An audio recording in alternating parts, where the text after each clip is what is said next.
gave you my love. I tell you what I do.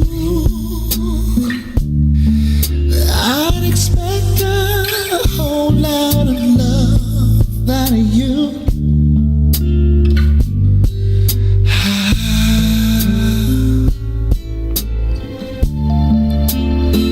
You got to treat me good, and I'll be good to you. There's a whole lot of things you and I could do,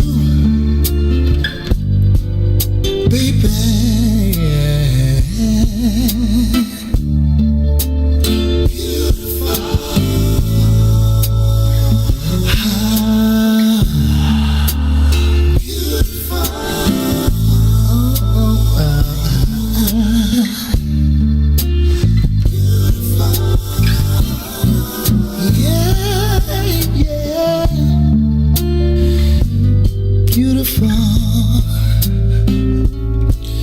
When you get right down to it, yeah.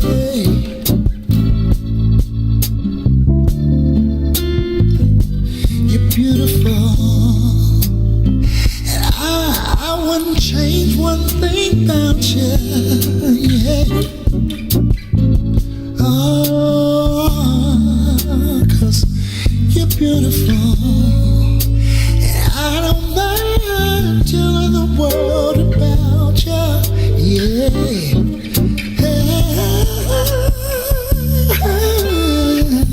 You're beautiful. And what about the way you love me? And the way you squeeze me. Simply beautiful.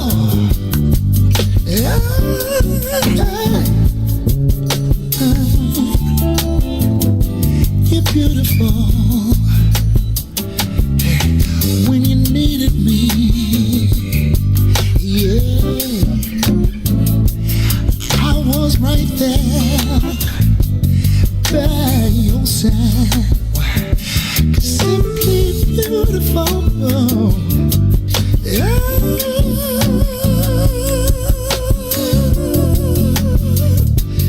Beautiful. I wouldn't change nothing about you, yeah. 'Cause you're beautiful, yeah. When you get right down to it, when you get right down to it, yeah. When you get right down to it, oh,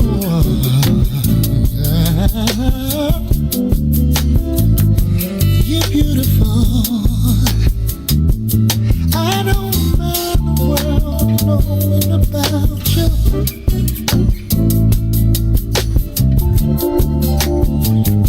You're beautiful, and I don't care what the magazines say. I don't care what the magazines say. Yeah. You're beautiful, simply beautiful, beautiful, beautiful. You're beautiful.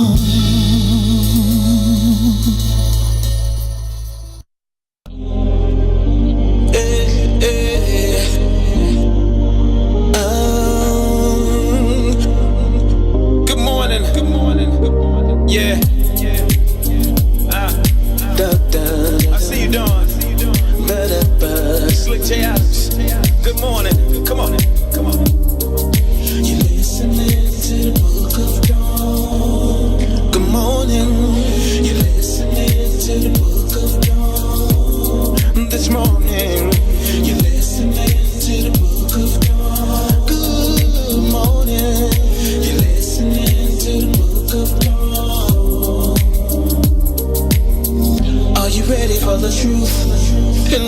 the truth, so help you, Dawn. She's bringing it to you every weekday at 9 in the morning. So if you wanna hear the real, this is what you gotta do. Just log online and listen to Dawn speak her mind. To the book of Dawn in the morning. You're listening to the book of Dawn. This morning. You're listening to the book of Dawn. This morning. You're listening to the book of Dawn. You're now tuned in to Dawn. Oh, sexy Dawn. Come on, Slick. What's in it for the black people media? Oh, is this right? Come on, Dawn. Thank you, Slick. Good morning, sunshines. Good morning, Mary Q. Good morning. Good morning, Nephew Ron. Good morning, TT. You're listening to the Book of Dawn with Nephew Ron. In the morning. You're listening to the Book of Dawn, Mary Q. Hey. Good morning, sunshines. It's Dawn. It's your girl. It's me. Thank you for tuning into the Book of Dawn. Good morning, sunshines. Why does this? Can you turn these up a little bit? Thank you. I feel like I'm in the studio. I'm Janet Jackson or something. Good morning, sunshines. I am Dawn, same OG, brand new page, though, in the Book of Dawn. Thank you for tuning in weekdays at 9 a.m.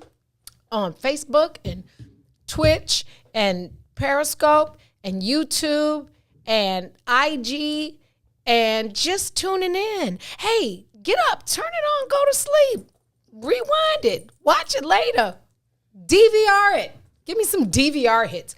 I'm not even going to ask you to share it. I'm going to ask you to DVR it. How freaking cool I can get DVR'd. Did y'all know that? I DVR on myself because at some point that's got to be like in real TV ratings, right? Mm-hmm. Okay, right. But tell your friends, it's Behind the Brown Door Tuesday. And guess what? I was just going to talk about the people that make Behind the Brown Door the experience it is. Not the celebrities, but the hundreds of people that supported us. And I was going to share that with you guys this morning. So how about that part?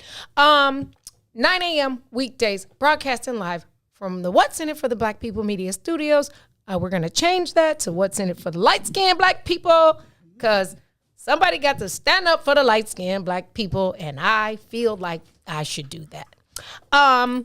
I appreciate you letting me in your homes, though, and I appreciate your support.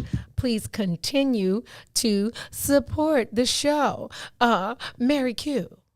Yes. You have some weather. Yes. This is weather for you from Mary Q. You guys, it is currently 64 degrees. It is supposed to be a high of 78 degrees. Yes. We are in there, family. Yes. Any rain? Yeah, rain is coming later today. We're looking at like Thursday, Friday, Saturday for rain. But between today and tomorrow, we definitely can enjoy this sun. Okay, I'll take it. Spring is upon us. It is upon us. You know what somebody said the other day, and I'm only going to say this because it sounded dead wrong. Somebody said spring is sprung. Is that a thing?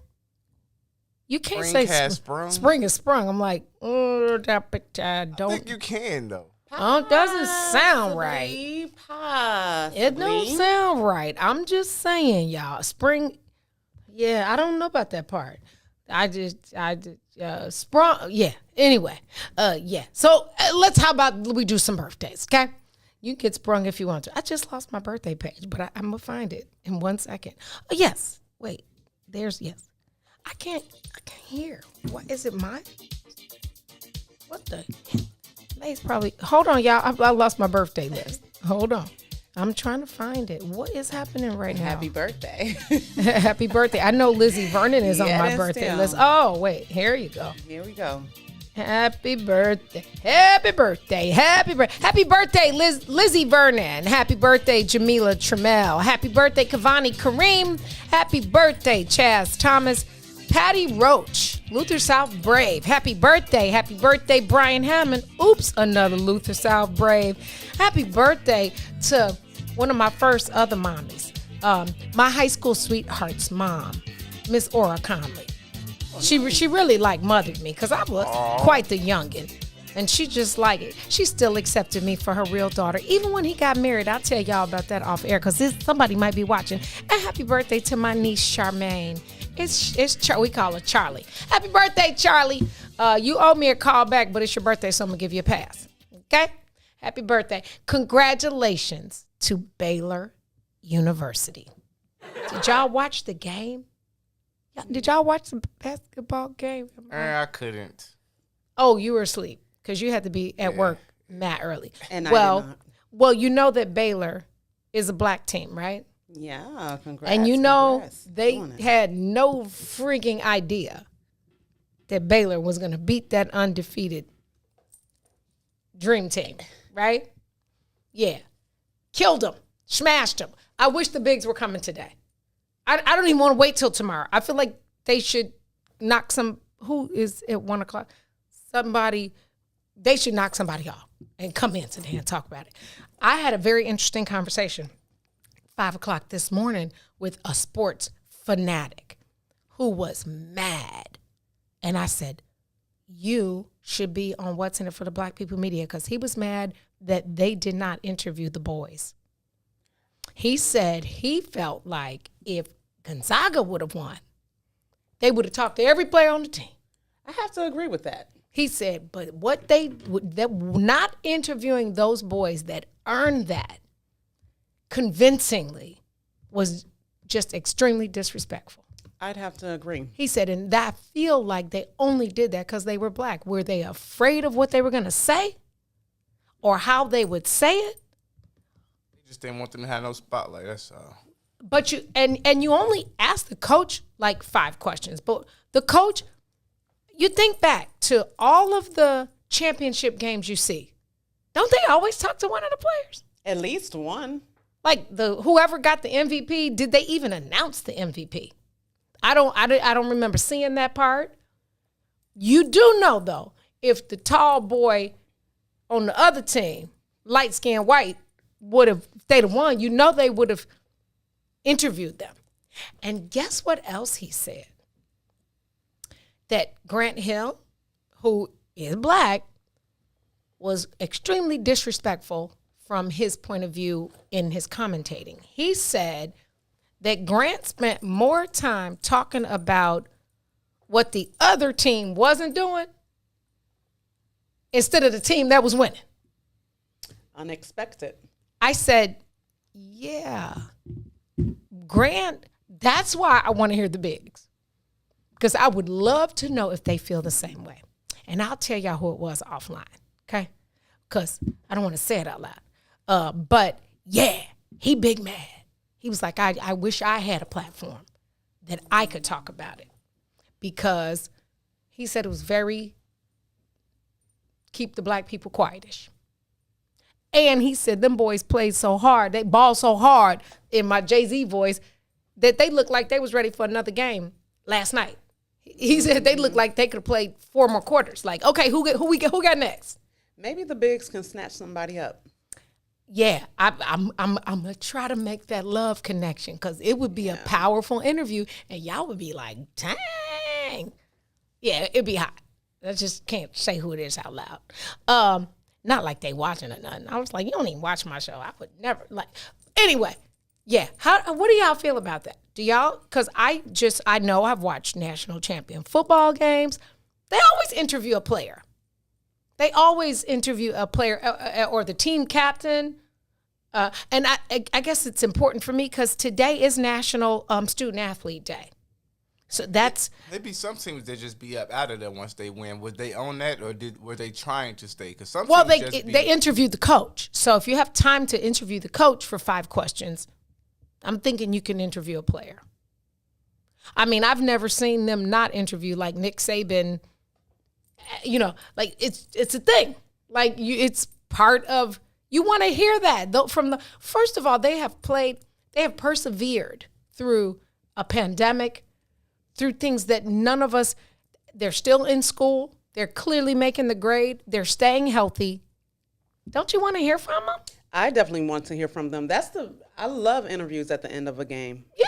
So inspiring. Even when they're winded. So you're inspiring. like, yeah. You gotta get it. Come on, they earned that. So, yeah, I don't know. It is National Student Athlete Day. Emphasis on the student. That's important now. Colleges recruit now. It used to be all about, can you hoop? Or can you run the football? Now it's about, do you do community service? Can you make the grade? You don't have to be brilliant, but you have to be a student first and then an athlete.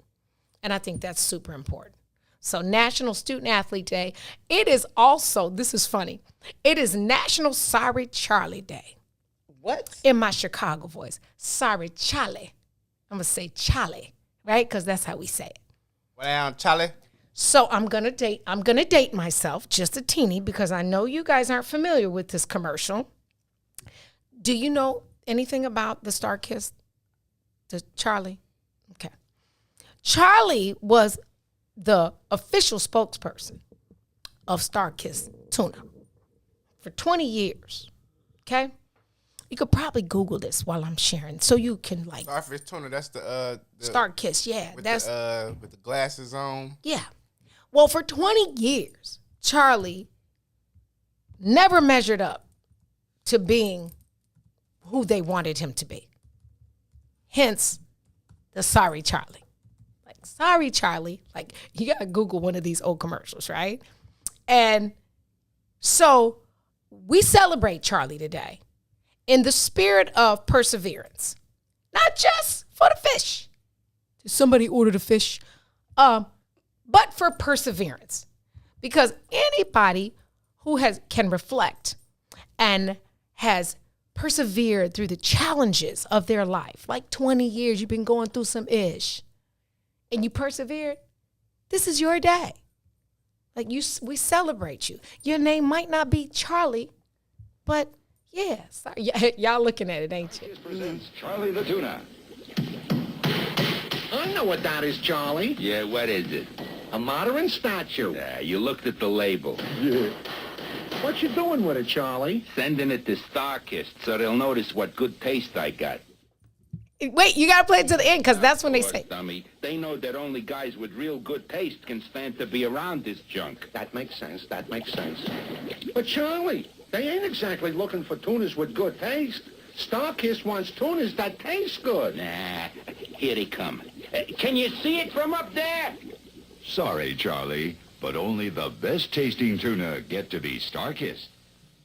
How about that? Sorry, Charlie. Yeah, so I just took y'all back. Y'all wouldn't even thought about being born, but I was born. Yeah, that had to be the 70s. It's from just looking at the commercial. Hey, fall back now. Fall back. That's all we had then, okay? I'm surprised y'all had stuff like that that long ago. Look at my face, Mary Q. Did you say what? I'm surprised y'all had stuff like this that long ago. Break that down. Tell me what you mean by that. They was doing commercials. Is he swinging? Y'all wasn't listening to the radio. Oh, yeah. I wish y'all could see Mary's face. Wow. Did he just go there? Yeah, just a little bit. Hey. I wasn't in the transistor radio stage. Dang. We did have radios, though. AM, FM, and 8 tracks. Oh, that was a Leo Burnett commercial. Shouts out to Leo Burnett Advertising right down the street on Wacker Drive. Sorry, Charlie. You hear how he had his New York accent. Sorry, Charlie. Yes. So it's Sorry Charlie Day. So, yeah. I thought about something on the way in on Friday. Saturday was the 3rd, right? I don't even know what made me think of this. But so if you wrote that date, it would be 4321. That I was like, that's so cute. Yeah. 4321. Why didn't I think of that on Saturday? Because I was planning a shindig. Yeah. 4321. Word of the day is an important one. Importante. Would you like for me to share the word of the day? Yes, let's hear it. It's a noun. It's spelled REP. Pronounced. Reputation. Aha. It means the overall quality or character as seen or judged by people in general. It also means recognition by other people of some characteristic or ability, a place in public esteem, a good name. Now, there are two sides to reputation. You can have one for being not that person, and you can have one for being that person. What I will tell you is that it precedes you. And so if you out here bogish, in my Chicago voice, they're gonna know. And so I'm just saying, Charlie, we know Charlie because he persevered. What will you be known for? Let that sit. What will you be known for, nephew? I don't know. Hopefully, I just want to be. I don't know what I want to be known for. That's a good one. What will you be known for, Mary Q? Integrity, honesty. Who come through integrity? Love, kindness, joy, strength. Okay. I don't want to give the titles to myself. I want you to though. If you don't do it, who gonna do it? Like, what's your character? I'm kind-hearted. Always smiling. You are. Responsible. Way. I wasn't that responsible at 29, and I had a baby. OCD. Yeah, I second that emotion. I'm a little acid. Can I? I just made that up. OCD, acid. I'm using I that. made that up. Yeah. So yeah, well, those are good things to be known for. Hardworking, honest, talented. I would have to add talented to the roster of your words, both of you. Thank you. Because I was just going to say, like, if you would ask any of my brothers or father, they would all say, like, man, he was most talented, one of the most talented people. Yeah. I respect y'all's gangster. I don't know at y'all's age if I actually had stuff figured out just yet. I can't even tell you if I haven't figured out. Do you ever have it figured out? Like I don't know. I don't know. But do you ever feel like you got? I mean, wait a minute. Look at that clock. It says, oh no, I'm missing a number. But it says 6, 7, 8. You see that? Yeah. See, all we need is a 5 right there, and it would be 4 or 5, 6, 7, 8. I'm sorry. I just looked at the clock. That means it's 78 degrees in here? Hey. Is that what's going on? Yeah. That's How hot? I'm half naked, but like, she's not. So squirming in my chair. Yes. And then we got the bright lights, like the gremlin. Bright light. Do y'all know who the gremlins are? Of course. Yes. Okay. I have to ask because sometimes I say stuff and y'all like, what the? Hey. That's because you be going past the 90s. Or the 80s. Yeah, because Charlie was in the 70s. It's hard to believe that I was like 10 in the 70s. Like, okay. Yeah, okay. like I was like 10, 11, 12, 13, 14-ish. That must have been real fun. You know what was most fun was like living, now that you've met mommy. Yeah.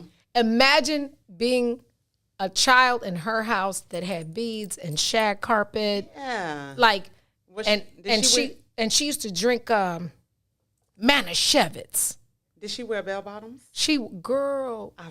Did she wear? They called them elephant something then.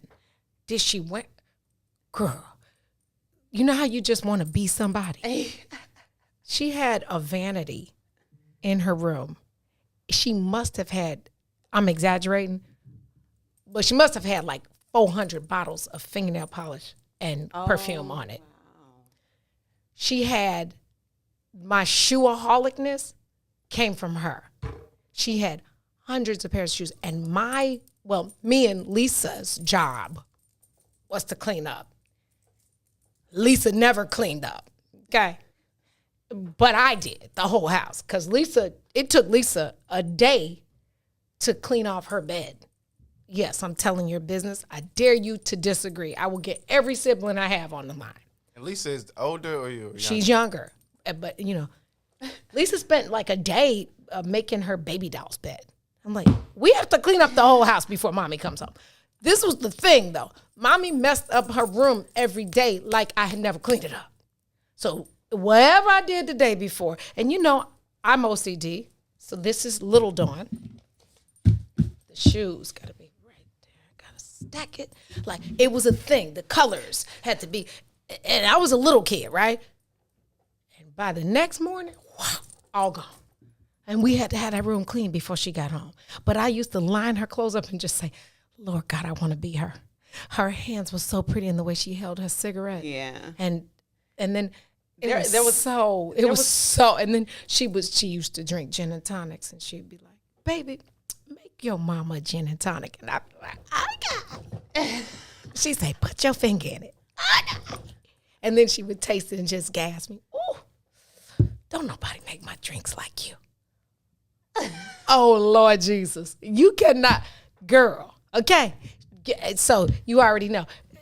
Hair, booty, titties. You seen her at 82, matching her in her 20s, okay? She was a whole thing, okay? Yeah, that part. Lisa, I talked about you. And now that y'all know Auntie Lisa, she still will concentrate on the baby doll's room. Lisa never. But I love my little sister so much. When we used to have to walk to the bus stop, which was a mile away from our house to get the bus to go to school, and it would be snow outside, I would walk in front of her so she could walk in my footprints. Oh, that is the sweetest. In real life, I'd be like, just walk in my footsteps. That is the like sweetest. I was a 30 years older. I'm like 3 years older. Y'all had a sweet bond as kids. Me and my brothers, we terrorize each other. You're boys. What do you expect? You got Ron, Lil Ron, Ricky Ron, Ricky Bobby, Mike, and Ralph over there. Of course. Because they're all ours. You got Ralph, Ricky, Rennie, Ron. Yeah, you got Rico. We got a lot of R's over there. I'm just going to call. I'm going to be like double R, R2. I'm gonna rename all of y'all. Actually, Mary met some of them Sunday. Did she? I did. Oh, y'all, where'd y'all go? She went to the Yellow House. Oh, with all the yellow people. Oh, she went to my grandma. Yellow. My grandma on my father's I am not side. yellow. I'm light skinned. No. Now tell about the ratio of light skin. It's like 5-1 of light skinned people versus 9, or the other way. Yes. It was pretty. It was like, light. I see what you're talking about. Yeah. For real. Yeah. Did y'all take pictures? I want to see them. No, we ain't that would have been no weird. Okay, so we ain't taking no pictures at your house either, which I was kind of mad. I was mad too when I realized we didn't have any pictures. I was salty. I was like, dang. And no, you didn't send me the pictures of the video of the charcuterie board. Just say no. I'll send you again. Okay. No, we didn't take pictures, but you'd say, I think we had an even Stevens of light brown. Y'all ratio was a little off too. It wasn't as off. It wasn't as off as my crib. It was like I felt like it was even. Not even. Not at all. It's the face and the eyes for me. Not even. She might as well have done this. Okay. It was even. You don't think? Okay. It was like besides me and Mary, it was like two other dark skinned My people. mommy is brown. That was it. Your mama, it was like one JD is brown. Your brother? No, my brother Michael's brown, but JD is brown. That was it. Hold on. Shane is dark brown. Melanie's husband. See, it's people that got the after we left. Oh, y'all went. You guys weren't there when my granddaughter came. Oh yeah, then y'all missed another dark skin. It was even. It wasn't no whole bunch of yellow people. What? It was medium brown. It was coffee with cream colored people, not yellow. That house was lit up. Cut it out. Both of y'all had pretty lit up spots. I would love to have seen that. What'd y'all eat over there? At your crib? No, at your people's. My pops barbecued, so we waited till we got back home. Yummy. Bunch of ribs, a lot of meat. Ribs, chicken. It was a meat day, huh? It was a meaty day. It was a meaty day. Yeah. It was a meaty, needy day. We're going to take a break, and we'll be right back. It's the Book of Dawn. WIFTV-PM.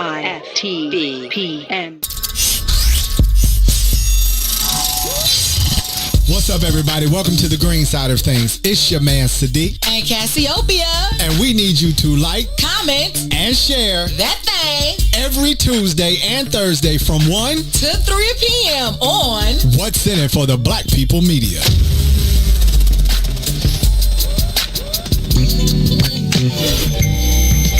This is Tori Muhammad, and we want you to tune in to the Tori Muhammad Show that airs here on What's in It for the Black People Media every Monday and Friday from 11 a.m. to 1 p.m. We talk and celebrate Black-owned businesses, Black entrepreneurs, and we talk to some of the best people in the food industry here in Chicago, Black chefs, Black restaurateurs. So make sure that you tune in to us every Monday and Friday from 11 a.m. to 1 p.m.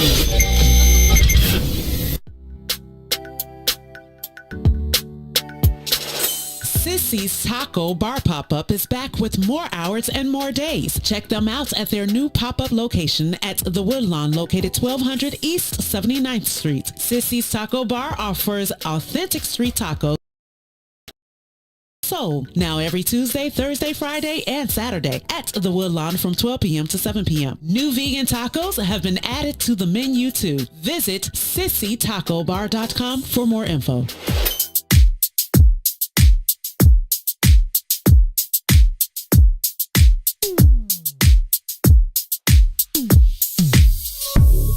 I don't know what you did, but you did it right. Girl, you make it look so easy. Everywhere you go, heads turning left and right.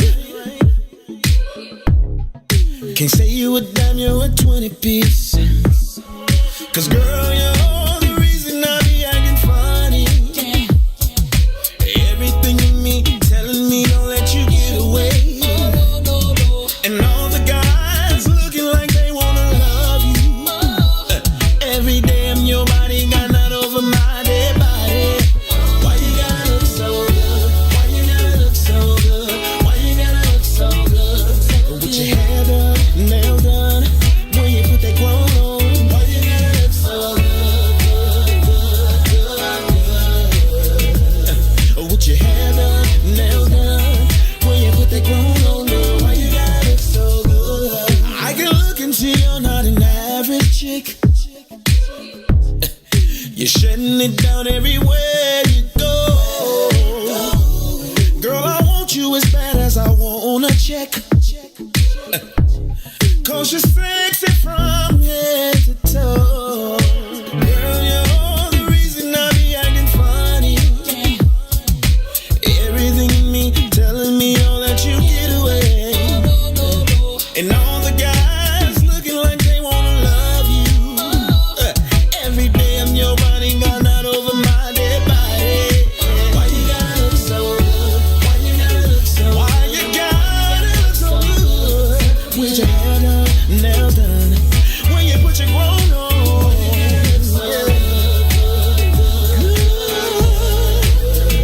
It's something about you when you put your grown on. Oh, when you're waking up straight out of bed, girl, why you gotta look so good? Oh, when you're at the job just taking a break, girl, why you gotta look so good? In the club turning up, why you gotta look so good? On the dance floor, giving more. Why you gotta look so good, good? This it. Turn this part up. Girl, you know you be killing it when you well, you know you killing it when you get your grown woman on. I got my grown woman on today. May said the girly Dawn. You are the Did Maze call me the girly Dawn today? I'm like, I got on sneakers. Like, oh, I got on kicks today. Where the kick cam at? Those are some nice Adidas. Yeah. You saw the partnership though. You saw who the partnership is with, right? Hold on. What was the partnership? Let me show you. Hold on. You just gotta pull it off. You see that? You proud of me? You're proud of me? I'm proud of you. I'm proud of you. Man, I'm proud of you because I'm proud of you. Adidas and Prada. I didn't know they did no collab. We forgot a B-day. I forgot. I put it in the comments, though. Whose birthday? Today is my mother's birthday. I forgot. No way. Forgot to mention that. You think? Yeah. You ain't say it out loud. Today is my mommy's birthday. What's her name? Patricia Ann Ivy. Happy birthday, Miss Patricia. Yes. Rest peacefully, my love. Yes, queen. Rain down on us. Hey, guess what? Candace Max said peanut butter chocolate time was representing Candace's brown. Candace's husband is brown. Y'all lied. I didn't see it. They got that after us too. Candace wasn't there when y'all got there. Nah, we didn't run into her. I was bad. I missed her too. Yeah. Okay. Well. Yeah. So they lied to y'all. Okay. Just so you know, it was only like 3 light skinned people in the bit. No, I'm lying. It was like you had to invite some more brown people to even it out. I did not. Hey, why is my computer frozen? This is some bull junk. I need an update, maybe. Maybe I need to remember my password so I can close it. Or log out, log back in. I don't know the password. I can't do that. Oh. Sorry, Charlie. How you don't know your password? Because I'm out slicking myself. Hey, what? If I don't know it, can't nobody else know it. Yeah, and then but you know what? And they're so freaking deep and intense. I'm like, I should probably take a picture of it. Like, but then if I take the picture, I don't know where to start. Like, I do way too much. Like, you will never crack my code because it's so like something in here. I'll be like, okay, I'm gonna put Ali because I like Muhammad Ali. I'm gonna take the number 9. Like, I literally go out of my way to make it difficult, so difficult that I don't remember it my darn self. Yes, happy birthday, Mama Patricia. Your mom died when you were a youngin'. Yep. Right. Youngin. Yeah. 13. 13. Well, did you have a lady in your life? Not a broad, like a lady to raise you in your life.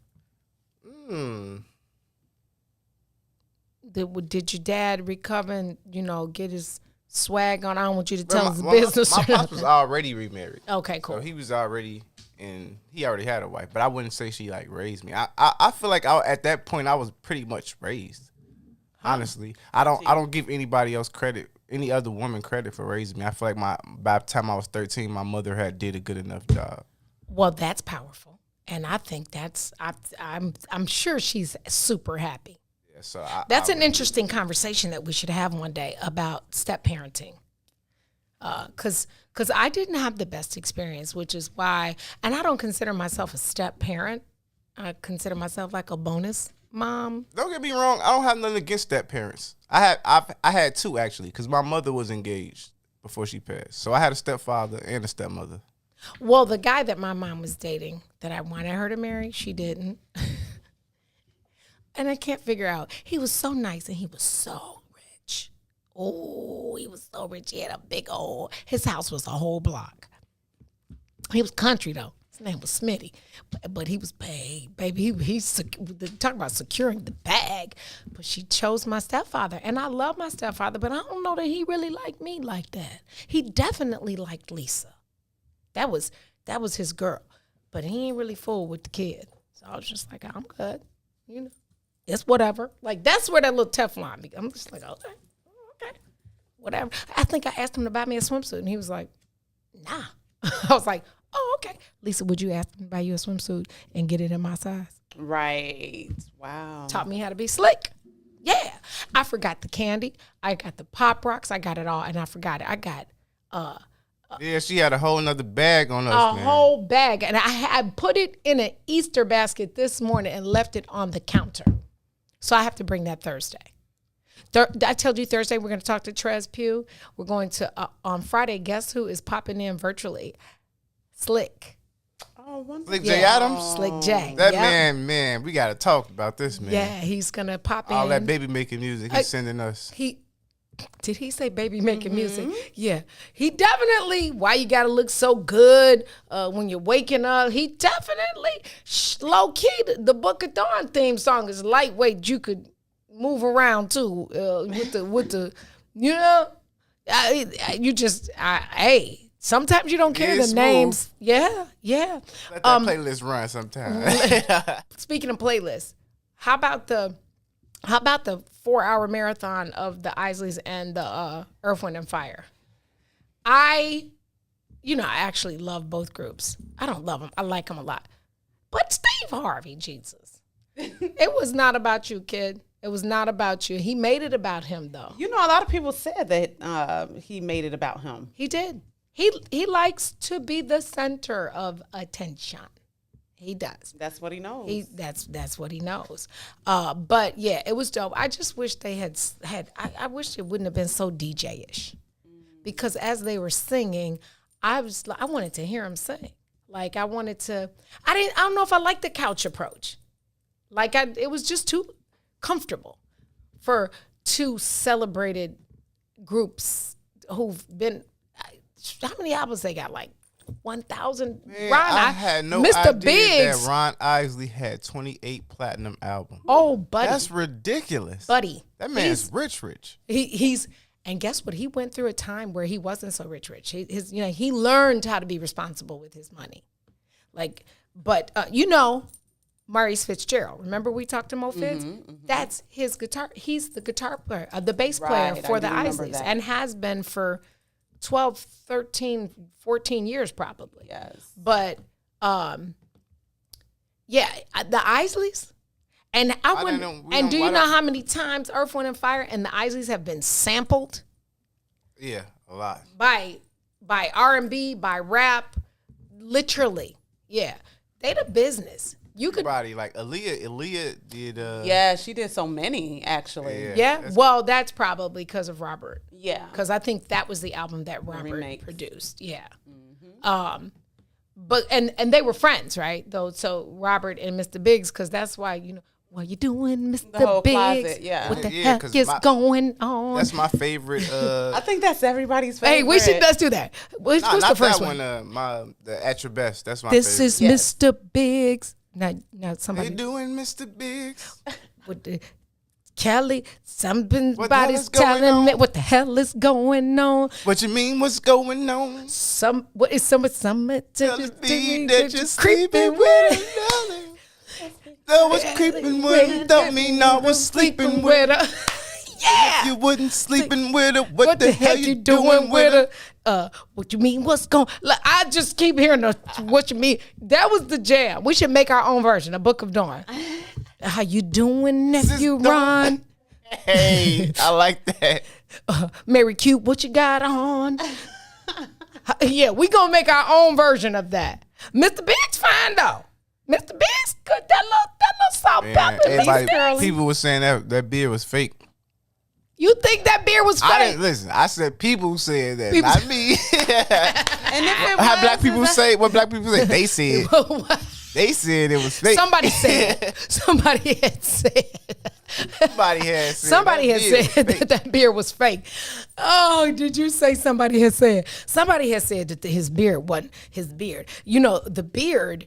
Died You know to what? match the jacket. He probably He wanted- did, knowing Mr. Big. Gotta match this He real coat. matchy. Look, he real matchy. He had to match that coat, buddy.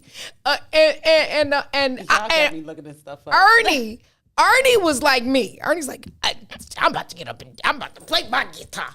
Right. He was like, he was giving them face with the guitar strings. He literally would not, as soon as they played, he was like, what I'm gonna do is play this here guitar. That's what the eyes is gonna do. And finally, you know what I also don't think people realize? Everybody thinks that Verdine does all the singing for EWF. But you notice it was the other one that was the lead on a whole bunch of those joints. I think because we see the face of E-Dub as Verdine, we don't realize the other brother is actually on the vocals. I don't know none of their faces, so I wouldn't know. Y'all, I'm gonna get them together. Did he just look at my face? Did he just say he don't know the faces of Earth, Wind, and Fire? What the voices. What the hell is going on? I'm gonna need you to Google that. You have to, Why? because you like music. what the hell is going on in my Mr. Biggs voice? Boy, if you don't look, Google Earth, Wind, and Fire and look at that face. You know those faces, Ron. I can't even call you. Slip past you if you didn't grow up with them. It can slip past you. Robert did Isleys. Yeah, Robert. Oh, yeah. Robert was producing for the Isleys. I didn't actually know that. Or maybe I did and forgot. Thank you, Boosie. Yeah. I will. Thank you. Somebody said, can you add the theme song to the SoundCloud? Yeah. Tell me when we want to drop that playlist, the second playlist. I want to do it ASAP because I want to put Maurice Fitzgerald. That actually is a dope jam. You heard that family jam I sent you? The one his whole family did? Yeah. You want to play it? Yeah, play it. Why not? Heck, we got music. It's music dealer day. Yeah, let's do it. And then we'll just put the playlist out today. Do it. Can we play Maurice's joint right now? Oh, we gotta wait till a break. No, we don't. We can play music. We can play. All right, let me this is real estate. I can play music if I want to play music. Somebody call Maze and tell him I said it. Talk until I find it. Dawn said. Dawn said. I'm looking at these pictures from the other day. Just in general, and the outfits from back in the day. Sharp, baby. SHAAB. They were sharp. Open shirts. Lots of open shirts. And a lot of taco meat. A lot of taco meat going on. Taco meat is fine. Taco meat is not okay. Why not? I need you to perm it or cut it down. Why? Taco meat. Mary's okay with the hair. Taco meat. You like the nappy little taco meat? Be how God made you. Come on. I do not want to rub my fingers and get my fingernails caught in your taco meat. Taco meat is not sexy. Cut it. If you got taco, and Lord Jesus, if you got hair on your back, Jesus, get a wax. Okay. Cavemen are great. The blood of Jesus. Amen. Come on for the caveman. One time for the caveman. Oh, you know what? Open the room. I forgot. Because I'm sure it wasn't. Is it open? Okay. Yeah, no, taco meat is. What say y'all? Taco meat or no? I'm going to say, I'm going to go with no taco meat. I can't even grow hair on my chest. Tifanity said, one day the Isley brothers came to the United Center. Mr. Biggs would not stop singing. They had to cut the lights on for him to stop. She said, I could have thrown my work shoe at his ass. Yeah, that man and the microphone go together. Okay? That's good. Yeah, and he an old player too. Like he is Mr. Biggs. Like he got a young fine thing. You know, you could tell he one of them old men that if you went in the tavern, he'd be like, come here. He got that all them old man things. All them old men, come here, low. What you know how old men have a whole different language to get at you. Come here, little whippersnapper. He one of them kind. I ain't gonna lie though, if that salt and pepper look, I even with the matchy outfit. Is hot. Salt and pepper, some kind of sexy. It is. It really is. Yeah. Like the gray in my beard. I wish you had been on camera when you just did that. Nephew said, "Y'all see the gray in my beard." I got 2 strings. On each side. Let me see them. Let me find them. Let me find them. Wait a minute. He said, "Look, is he?" Yeah. Did you find them? You did not. I need a picture. You gotta take me off camera first so I can find them. That's probably powdered sugar from your donut, baby. Don't worry about it. Don't worry about that, baby. That's powdered sugar. Ain't not a nano white hair down there. Only thing white on your face is your teeth, okay? And that whiff-to-boom sign behind you. That's all that's white in that whole space, okay? Yeah, you know, a lot of men fear their grays, but grays are like super sexy on men. And women always talk about how fine it is. Fine. Like, go gray. Like, look, not fine. You know how you have to say fine. He's fine, yeah. Gray or no. And I like a neat beard. Yeah. I can't do the beard game with How long? Not long at all. You know, I'm anti-taco meat. Yeah, so I need it to be. Yeah, don't let it get to that because then it's like creepy, weird. It's like really.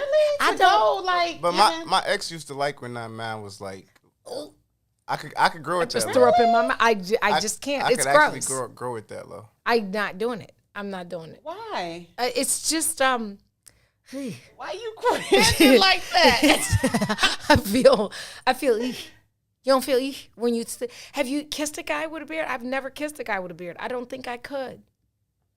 I just don't. I gotta think. Oh, imagine him rubbing it on your face like a beard, like Mr. Milhouse's So you beard. couldn't mess with a Ross? What's a Ross? Oh, Rick Ross. Oh. Oh, hell no. Mr. Milhouse, his beard is like to the. I don't know how to explain it, but it's like on his face.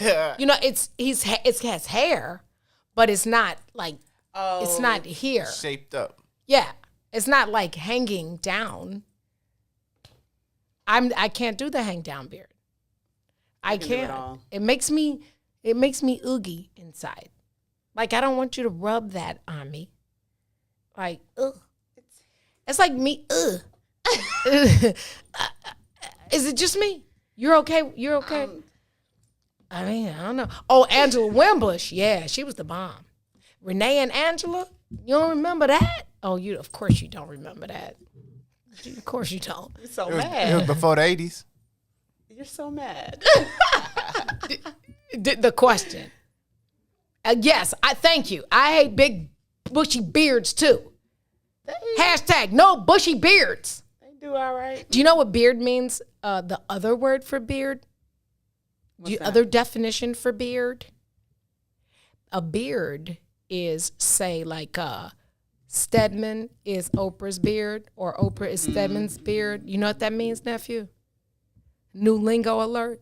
No, what does that mean? If somebody is like... they riding your coattail? No, it's like your front. Kind of like a trophy wife. No? Kind of like you would rather be with a guy, but you have a broad, so she's the beard to disguise. Oh, I see Wait, what you're you said saying. Like Stedman. she's really with a woman, but he's posing He's the beard. as The guy. as the guy that she's with, And But vice it's a versa. Imposter. Oprah did that?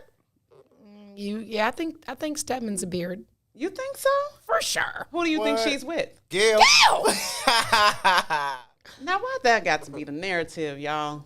Whitney Houston, may she rest in peace, Queen. But she loved Bobby, but there was She a had a lady. relationship with her and Robin, her best friend. Yeah, it was a thing. I'm just saying, it's a lot of beards out there. Do you think that that's necessary in this day and age? I think some of them haven't had their come to Jesus moment. Like some of the celebrities that get on with the swinger game and all that old stuff. Yeah. I mean, you heard Tisha say it about her ex, Dwayne. They used to get on with the swinger game, and he's down with the game, and they're divorced now. So, yes, Gail is her boo. They go together. You really think so? I believe that, yeah. I wouldn't have chosen Gail for her, but I don't get to pick her. Wait, are you saying this as a definite? You can't say this as a definite. She I'm would have to saying say in it as a my definite. mind, it's a definite. She can't have a best friend? Sure she can. But sometimes isn't your boo your best friend? Yeah. Supposed to be. Yeah. It's just me. I'm just saying. I ain't trying to offend nobody, but it's cool. Oprah, it's cool. Stedman, like, you gonna just date somebody forever and not marry him. Yeah. You Forever can do and that. ever. You can probably do that. It depends on how you value marriage. How often do you see Oprah and Stedman? She For probably for don't TV want, moments. She probably does not want, like, everybody don't want their relationship out in the open. Okay, you don't have to tell me the business for me to see you out But what's in the the point open. of, like, why do you have to be seen? When Is you that go, for you, You or is gotta that go for places. them? you gotta go. But is that for you or for them? Maybe he's like decidingly saying, I don't want to be out there like that. You know, everything doesn't have I'm to be sure out there's in a the open. contract somewhere behind all of that. And there probably is a But I contract. feel like it's something to that too. If you're purposely choosing not to be, you know what I'm saying, regardless of What's the got to be fame, to it, though?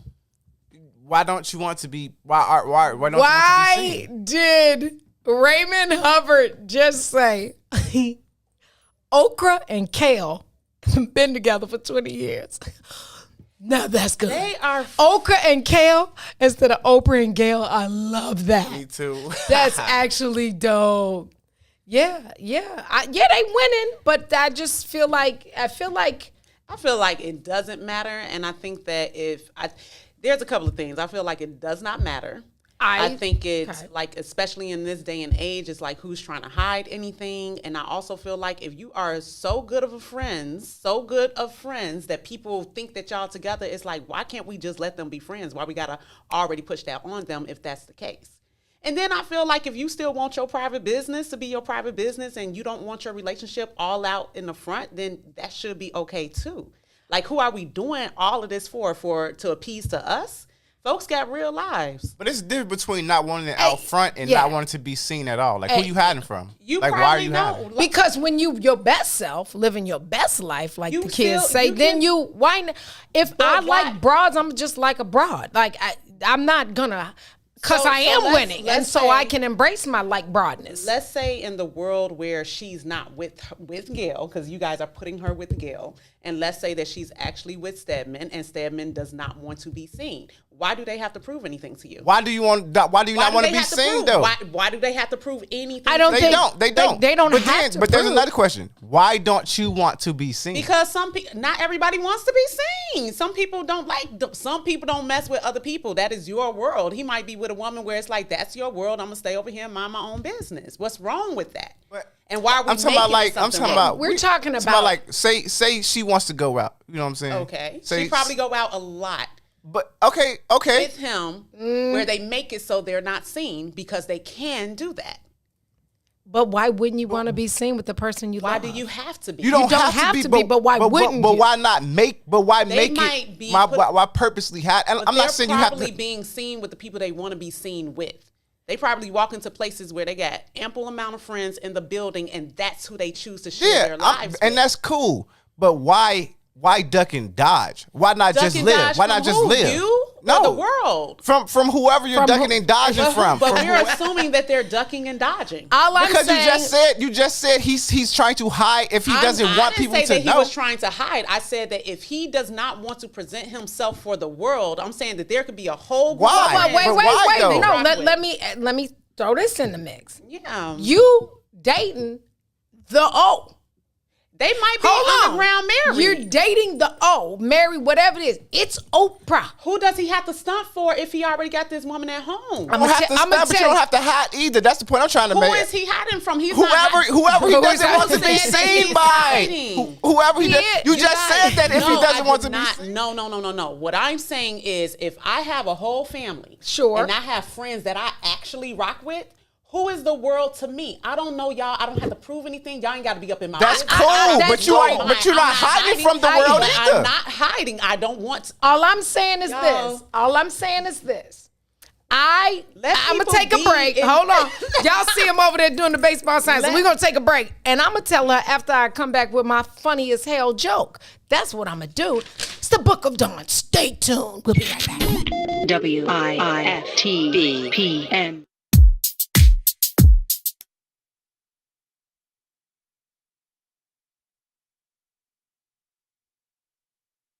Everybody's talking about the all-new Sam Silk's Chicken and Fish. Place your order today for a delicious meal. The chicken and fish are fried to perfection, featuring a wide variety of catfish, perch, tilapia, whiting, and shrimp. Now it's your turn to see what everybody's talking about. It's the all-new Sam Silk's Chicken and Fish, Chicago's newest spot for delicious meals. Stop by at 2537 South Wabash in the South Loop, or get contactless delivery from DoorDash, Uber Eats, Grubhub, and Postmates. For more info, call 773-807-9010. 773-807-9010. Sam Silk's Chicken and Fish is open just in time for lunch, or take it to the house for a delicious dinner. It's Chicago's new spot for perfectly fried chicken and fish. Don't wait any longer. Try it today. Sam Silk's Chicken and Fish, 2537 South Wabash in the South Loop. Sam Silk's Chicken and Fish.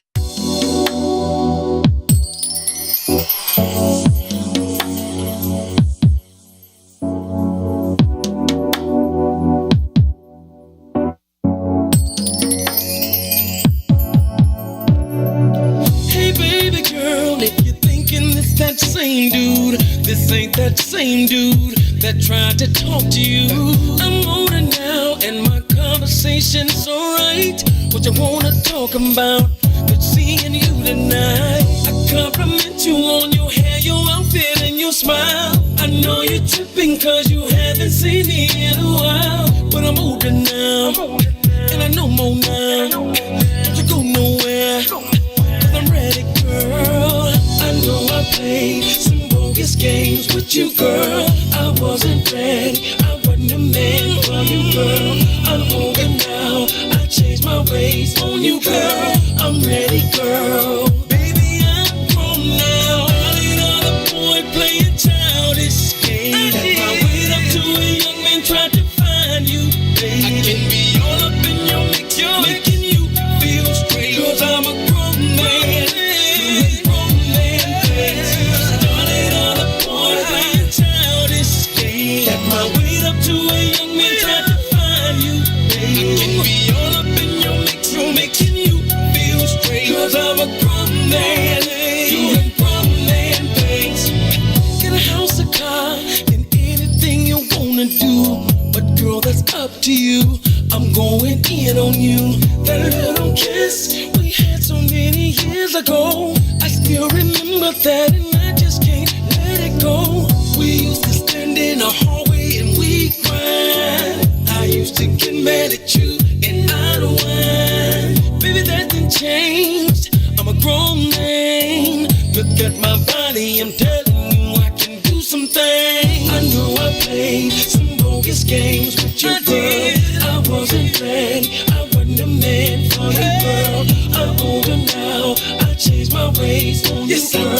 I'm ready, girl. Baby, I'm grown now. I ain't another boy playing childish games. Had my weight up to a young man tried to find you, baby. I can be all up in your mix, making you feel straight. Cause I'm a grown man, doing grown man things. I ain't another boy playing childish games. What's that? That's a jam. Welcome back. You're tuned into the Book of Dawn.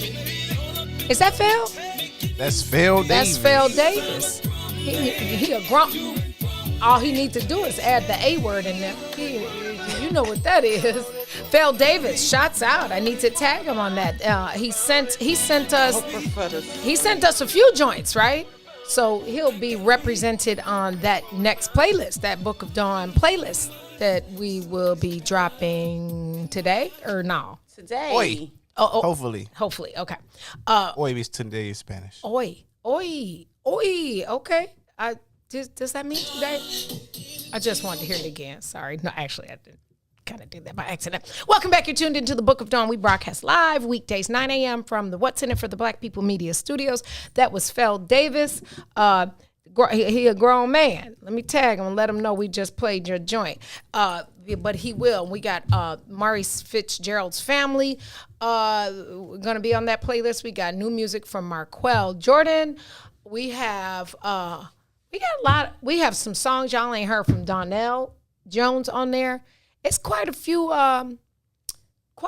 good songs on there, I think. And we'll see if Slick has anything to add, huh? We'll yes. Tucson. Y'all know why I say that like that, right? Okay, Tucson. Hey, Tucson, I have to talk to you. Yeah, so joke of the day. That part. Y'all not ready for this one. Y'all ready for this one? I have two. You're never ready. You're born ready. This knock knock.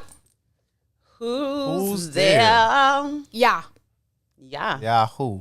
I prefer Google.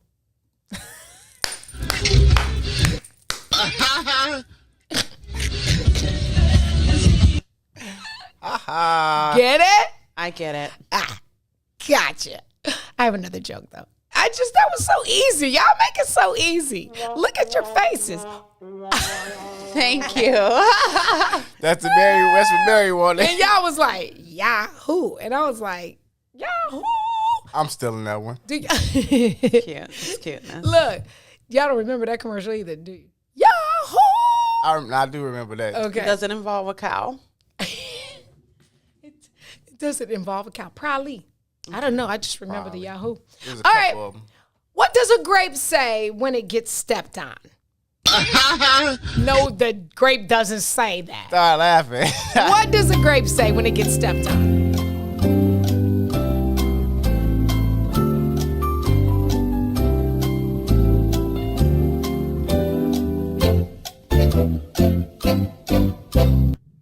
What does a grape say when it gets stepped on? What does a grape say when it gets stepped on? Nothing. It just lets out a little wine. Oh man, because I wanted to say, I was thinking Oh, Tiffany said that's smashing. Squeezing me, that's That's smashing. smashing. Yeah, just lets out a little wine. That's just all. lets out a little That was wine. cute. I'm in a jam. Somebody said juice. Somebody said raisin. Yeah. Y'all did good. That was good. But just lets out a little wine. Nothing. Yeah. Y'all like my jokes today. Yeah, those Yeah, are yeah. cute. Dawn 479. Mary 0, Ron 11. Ron 11. Did we find Murray's family song so we can play it? You guys resend me that one. That's the only one I don't see. I'll do that in the break. Okay. I'll do that over the next break. What do we have next? I don't know. I don't actually know what I have next. That part. I don't know. What the hell y'all want to talk about? I don't know. Who's your favorite boxer? Who's your favorite boxer? It might have to be. It's between. Dang, that's a good one. Right now, it's Canelo. I love Canelo. If we have to do like present and past, Okay, let's do Canelo is that. decent. so I'll do Canelo for now. I like Mayweather. I am a fan of Mayweather. I have won I just money. like the fact that he talks shit. I like it. I just Well, like he can his- back it up. Yeah, I like his swag.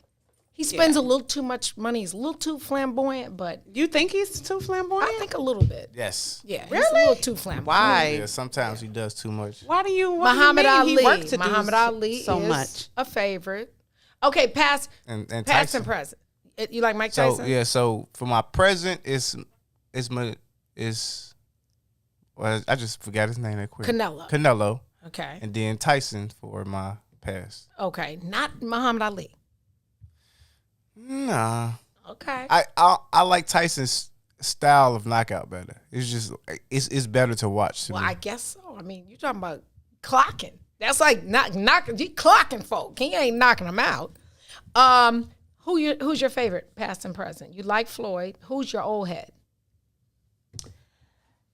I can't really say that I have an old head. Because who do we obviously had Joe Frazier. We had Marvin Hagler. We had Sugar Ray Leonard. There's he's a beast, there's too. one that they used to call the technician. Who would that Hold on, be? let me. You got you have Marvin Hagler. What's the dude with all the kids from down south? From Evander Holyfield. You have Sugar Shane Mosley. You got Sugar Ray Leonard. It's a lot of sugars. Who is Pacquiao, Oh yeah, Oscar De La Hoya. Did I just hear that Oscar De La Pacquiao Hoya. was gonna fight soon? Yeah, Yeah. I Yeah, thought I that's the heard that. He gonna win too.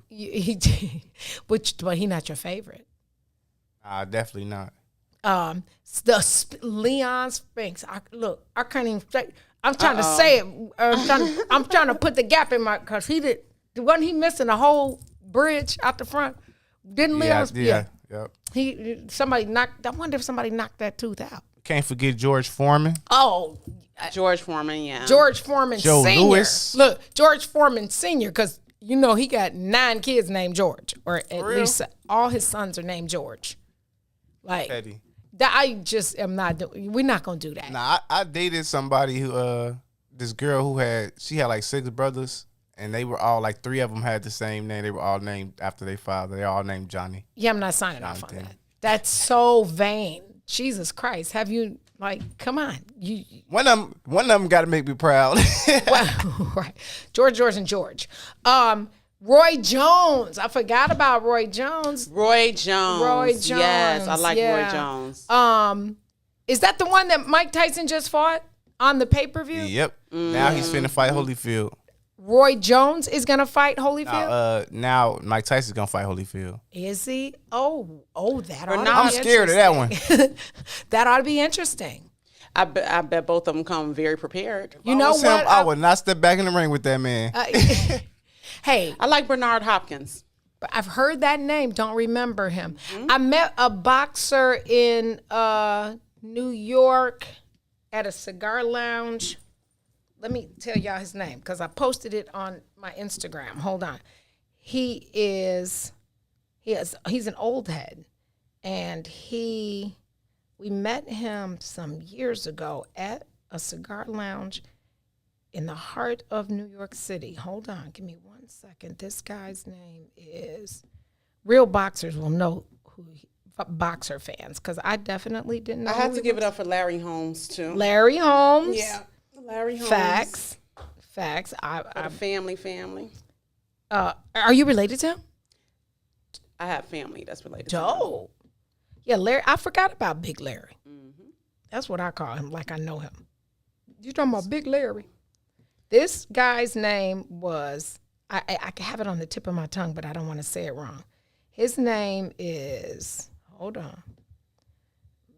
Clearly it was a little while ago that I posted it, right? Because I'm scrolling down.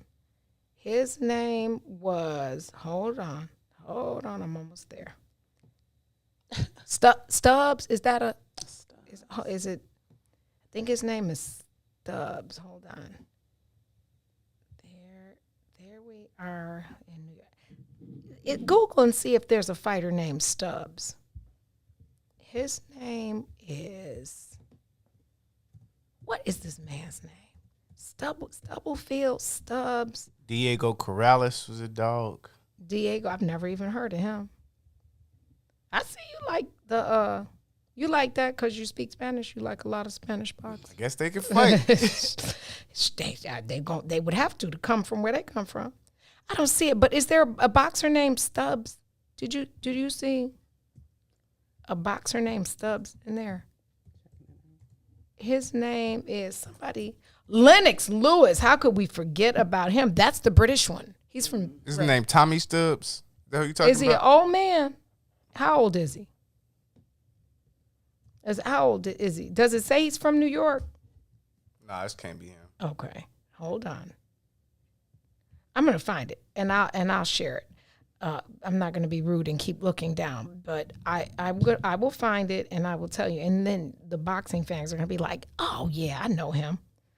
Hold on. Now I'm in the rabbit hole, so hold on. Let's see.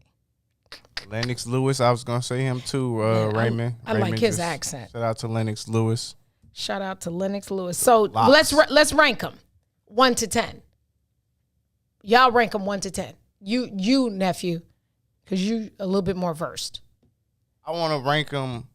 I don't want to be biased.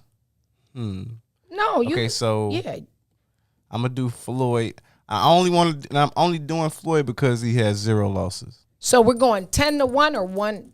We're going 10 to 1. Okay. From the best to the least. Okay, go ahead. So yeah, I'm gonna go with Floyd for number 1 just because. Okay. You can't. It's nothing better than 0 losses. Facts. Then probably Ali, because he was the most known, most famous, most iconic. Okay. Then I'm gonna go for Mike Tyson because he's the second most iconic when it comes to boxing. Like, he's known for the knockouts. Sure. Then I'm going Pacquiao because he's the only one who they can compare to Floyd in his era. He's the only one who almost beat Floyd. Okay. Yeah, after that, I'd probably say Sugar Ray Robinson. Okay. Oh, Tommy Hearns. I forgot about Tommy. I don't know a lot about Tommy Hearns. Okay. I'm going to go Sugar Ray for 5. Then I'm probably going to go my man's who just fought Roy Jones. Okay. Put Roy Jones 6. Got to throw my man Canelo in there. Okay. I was gonna put him at the end just because he's new. Yeah. Tiger Lily said she gonna fight you. Why? I won't forget it. She said I'm gonna fight you myself, Lil Ron. And Boosie ain't about to help you out. She said after Floyd with the big eyeballs. She's not feeling your list. Ronaldo Snipes is his name. Okay. The old head, that's a boxer. His Ronaldo Snipes, I found the picture. Boosie, I only put him over Ali because he has 0 losses. That's the only reason. He was a 2-time Chicago Golden Glove champion, 1977 and 1978. He lost to Eddie Gregg, who was a future heavyweight contender. And he professionally fought in New York. He never made it to the big dance. He was supposed to fight Mike Tyson in 1990, but he broke his right hand in a fight and couldn't fight Mike. That probably saved his life. Praise God. But so the funny story is I met him in a cigar bar in New York, a place called Carnegie. The cigar bar is named Carnegie. And he likes wine. And the people, we couldn't figure, we are like chopping it up with him, not even knowing he's a boxer. So you know how you buy somebody an old head a drink? We buy him a drink, right? And the place is not serving him. Well, this is his hangout. This is joint. This is Hunt. And he comes there every day. And what we found out was that when he get real tipsy, he get real loud, a little ignorant. And so they have him on a 2-drink minimum. Oh, wow. 2-drink maximum. And so they wouldn't serve him. You're like, oh, we can't buy him a drink. And he would literally like go around to new people and try to get him a drink. Wow. Yeah, to the point where we were sneaking him drinks. Yeah, he is a little rascal though. He did get loud, and he allowed functional tipsy person. And then he would get on the train and take the train home. I'm like, I wonder what he did during the pandemic, because he lived in this cigar lounge. And they took care of him. They Good took for care them. of him. Yeah. Good for them. I'm serious. They did. Tiger, I'm serious. They literally took care of this man. That's good. He was. It takes that sometimes. He was full of life though, Jesus. I was like, yeah, he probably shouldn't have no more wine. Yeah. Not my kind of drunk. Not at all. So, okay. What kind of drunk is your drunk? My kind of drunk, you got to be the cool, laid-back drunk, like if you're high from weed, from reefer. So there are certain types of drunks. You have your fighter drunk, your dancing drunk, your mean drunk, your laid-back drunk. You have your can't talk. Freaky drunk. True. You catch your can't talk drunk. What's a can't talk? You know, the words all That's come sloppy out. drunk. Sloppy. You have your sloppy drunk. Right. You have a sloppy drunk. Yeah. It's different. It's what kind of drunk are you? You just have. I mean, everybody. What kind of drunk are you? I think I'm the dancing drunk. I think. Me too. I think I'm the dancing drunk. What kind of drunk are you? Probably just goofy. Yeah, silly drunk. A silly drunk. Yeah. A happy drunk. Yeah. There's levels to drunkenness. There is. You gotta know you're drunk. You have to know all of you. And so you should ask yourself daily, what kind of drunk am I? See, I'm very blunt already. And when I get drunk, I'm more blunt. And then it's like I really can't control, like when I'm sober and somebody tell me I'm being blunt, I could be like, okay, I can kind of apologize, or I can excuse myself. But when I'm drunk and you tell me like, Ron, I'm laugh at you. Right. You're not giving 2 forks. Okay? So then that's a mean drunk, not a silly drunk. No, that's a blunt joke. Oh, it's a blunt. Because I'm still gonna be funny, but if it's funny and you're not laughing, I don't care. Mean drunk. No, mean drunk want to fight. That's the fighting I know drunk. a mean drunk. And you know what? Different kind of liquor make you different kind of drunk. That is true. That's definitely true. Brown liquor drunk is different than champagne drunk. That's different than vodka drunk and tequila drunk. Oh, okay. All those are different. You just got so serious. Brown liquor is a mean drunk. Brown liquor make people get ignorant. And gin I heard also that's make the you one. That's the fighting extra one. fightery spirit. Yeah. Like, yeah, brown liquor drunk is like, whoa, it's about to go down. All light liquor make me sick. Gin, tequila, vodka, I hate all that stuff. But you have to drink añejo and reposado. That tequila. Whatever. I'm saying. What is it, Yeho? Ron said whatever. Yeho. Whatever You just say yeho. Hey, yeho. You drinking yeho. Yo. Let me tell you. Let's pronounce this. Let's work on this. Añejo. You speak Spanish. Añejo and reposado. Because let me tell you, my pet peeve is to go to a restaurant and I say, what kind of tequila do you have? And somebody says, reposado. No, that's actually, and I'm the petty. Reposado, as I nod my head. Reposado. Oh, boy. I'm saying it like that on purpose because did you hear what you just said? Yeah, we got reposado. Okay, well, let me have some of reposado. The hell? Yeah, you got to know. Somebody told me one day we have reposado and añejo. Okay, I'm going to leave this bar because you can't even say the words. Okay. It's not tequila. It's tequila. Okay. Yeah. Speaking of names Tequila. like tequila. Some tequila and some of those How about quesadillas. shots? You talking about Some Did you Tequila hear? and some of those quesadillas. I would like an order of tequila and I can't even say it wrong. Quesadillas. And some, how would you say guacamole wrong? guacamole? Guacamole. Guacamole. It's actually guacamole. Yeah. Yeah. We all say it wrong when you say guac. You're already saying it wrong. Right.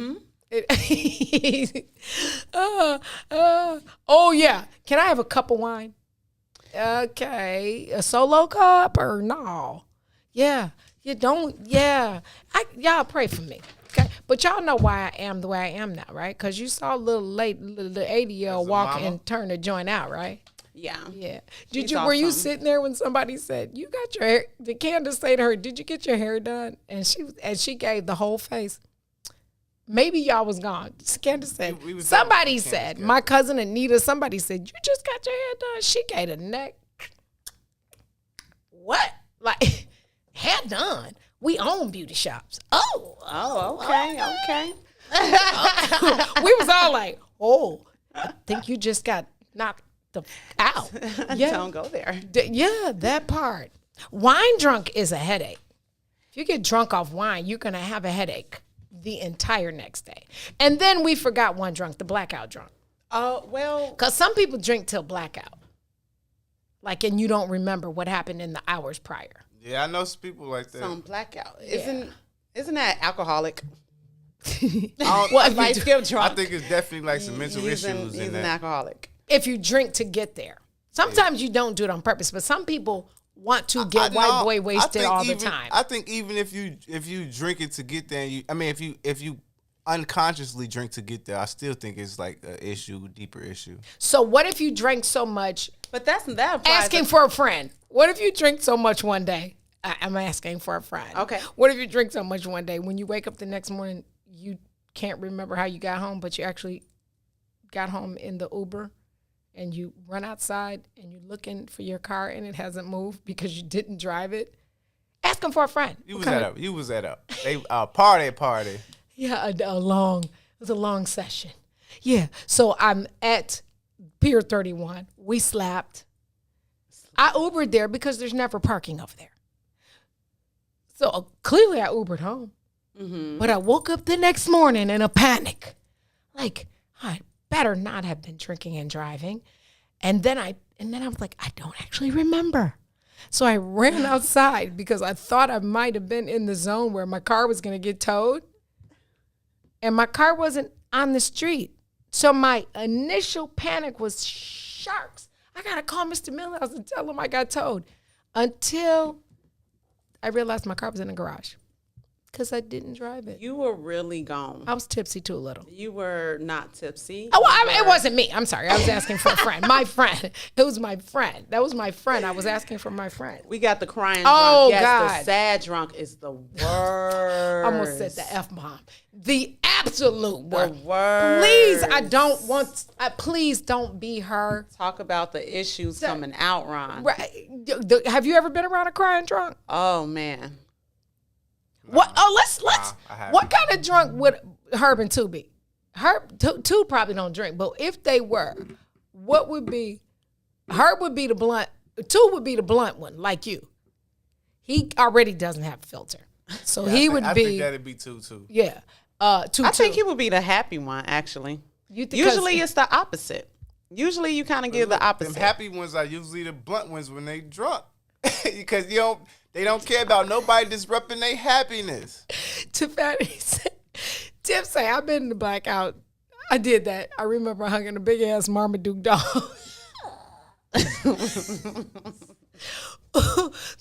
Hey, if you can't laugh about it, then Yeah, you got to be. able to laugh about it. Yeah, a drunk will mess a game of cards all the way the heck up. Yeah, we don't want that kind of drunk around. Yeah, tipping the table over and spilling the drinks on the cards. Lay yourself down somewhere. That's the sloppy drunk. You got to put them to sleep. How about the hugging drunk? Don't touch me. What?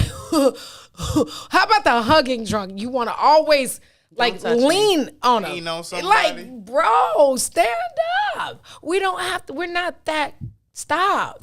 Back up is COVID. I think that goes along with the sloppy drunk. Sloppy drunk, hugging drunk, crying drunk. Yeah. And then what about the drunk that you like? Is he okay? Because he's just in the corner drinking. He's just over there like, that's I'm the good. Alcoholic. Y'all have y'all been around drinkers? But smokers, I think, have a different thing going all together. Talking about like the reefer smokers? Like, yeah, reefer smokers. Because I think those are different categories. Because it's a lot less. I can still feel call like it it's reefer. a lot. I don't have to call it cannabis. It's still reefer, right? You can call it whatever you want. It's reefer. Yeah, reefer. Okay. Where that name come from? Because it looked like a reef. Where did reefer come from? I will have to Google it. That's just what it was when I was little. It was reefer and weed. Is it like white people get kissing drunk? Oh gosh, I would throw up. I wish some drunk would. We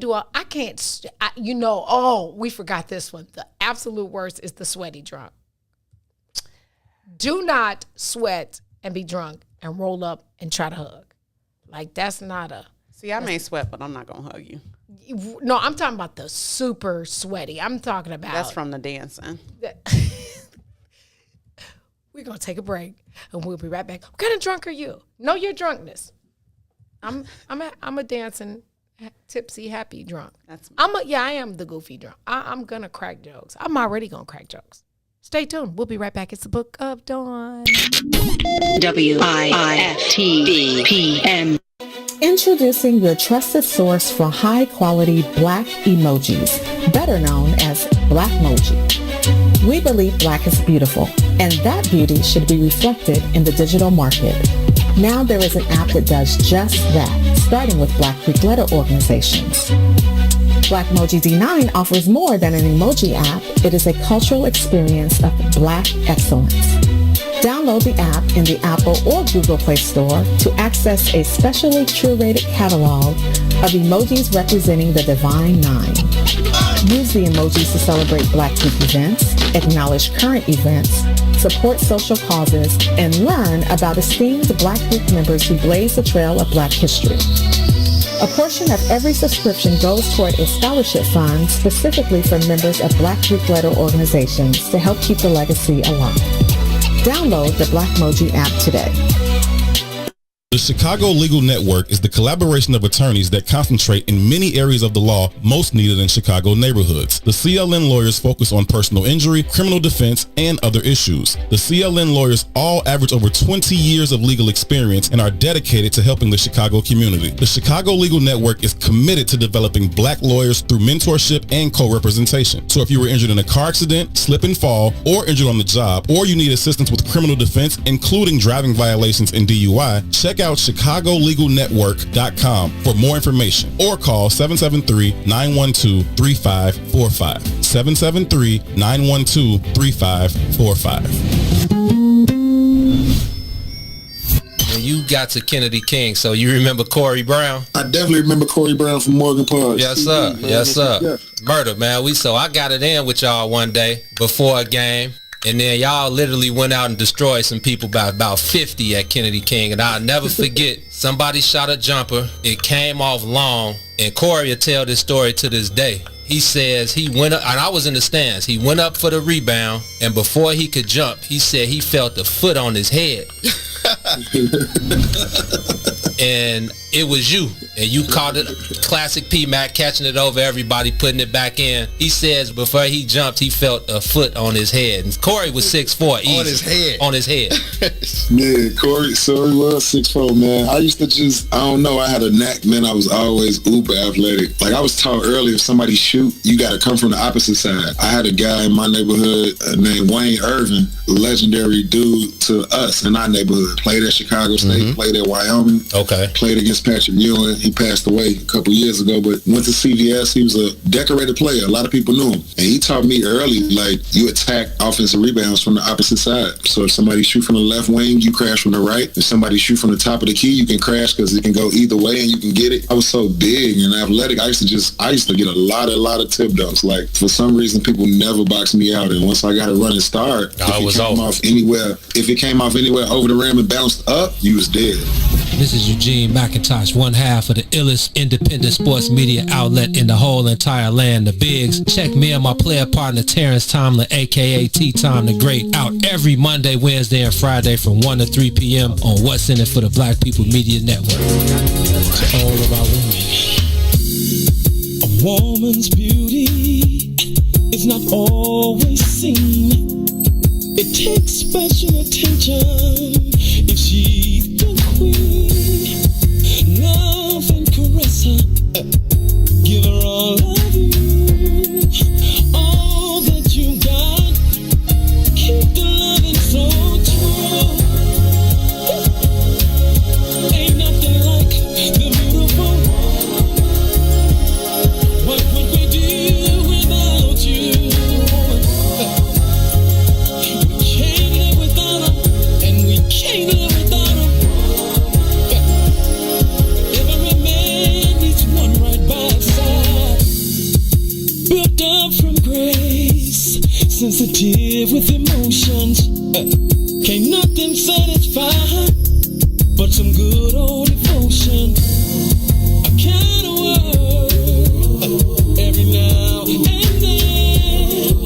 Keep her on your side. Pay attention, man. Keep your beautiful head up,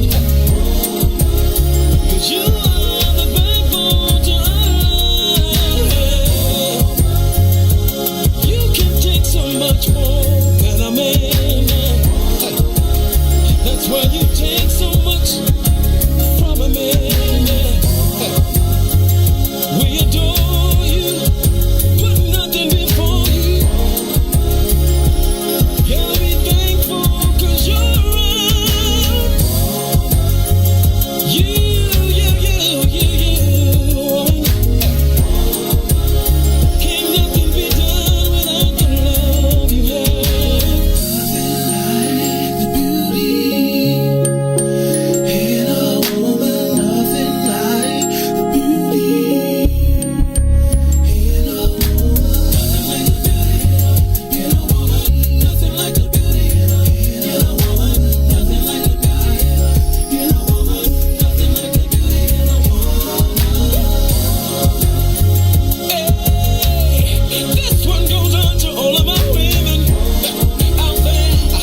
Hey, welcome back. You're tuned into the Book of Dawn, broadcasting live from the What's in It for the Light Skinned People. No, I'm going to stop saying that before I get in trouble. What's in it for the Black People media in the news. Anybody check on DMX? Did we get an update on DMX? Well, they did say that he's back breathing on his own now. Praise God. So that's good news. Won't he do it? Have y'all been watching the Derek Chauvin trial, though?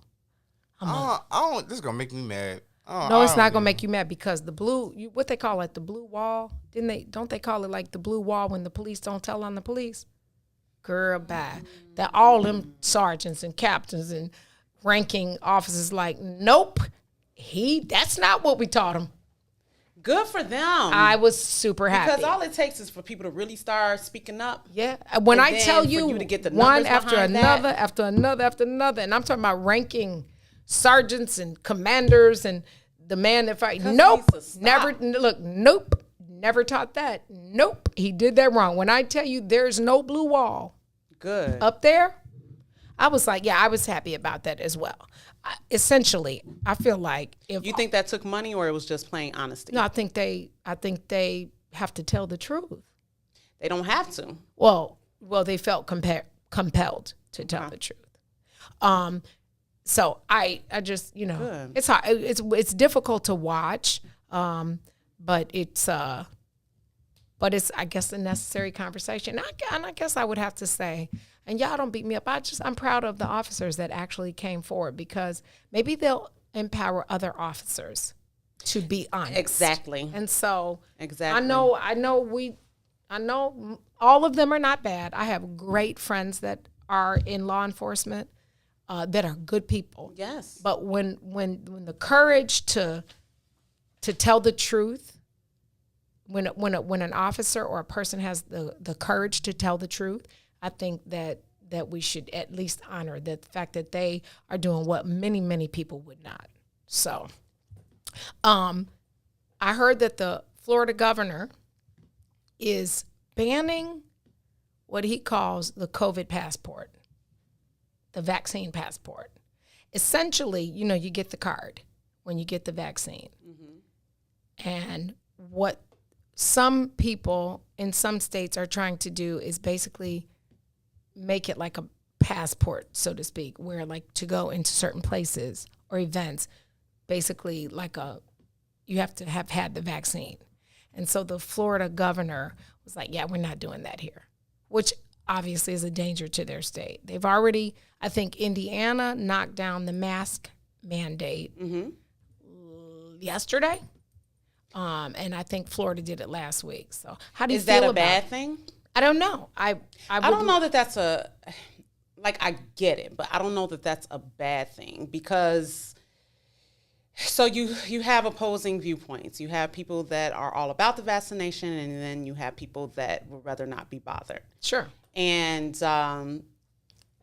a lot of those people are healthy on both sides. Sure. And then there has also been some losses on both sides. I still think that everything is so brand new. Mm-hmm. One thing that I do know and feel about and always felt about the whole vaccination situation is that the moment that they started talking about COVID, I remember texting my cousins and saying right out front before there was even a shutdown, I was like, I'm not taking any vaccines. I'm not signing any this. It was like I had named a whole list of what I wasn't going to do because it was always going to be this. It was always going to be this. Before that shutdown even happened, they were always going to push this. Right. And that's maybe thinking towards an agenda. Sure. And I believe that there's an agenda in all of this. There has to be in one form or the other.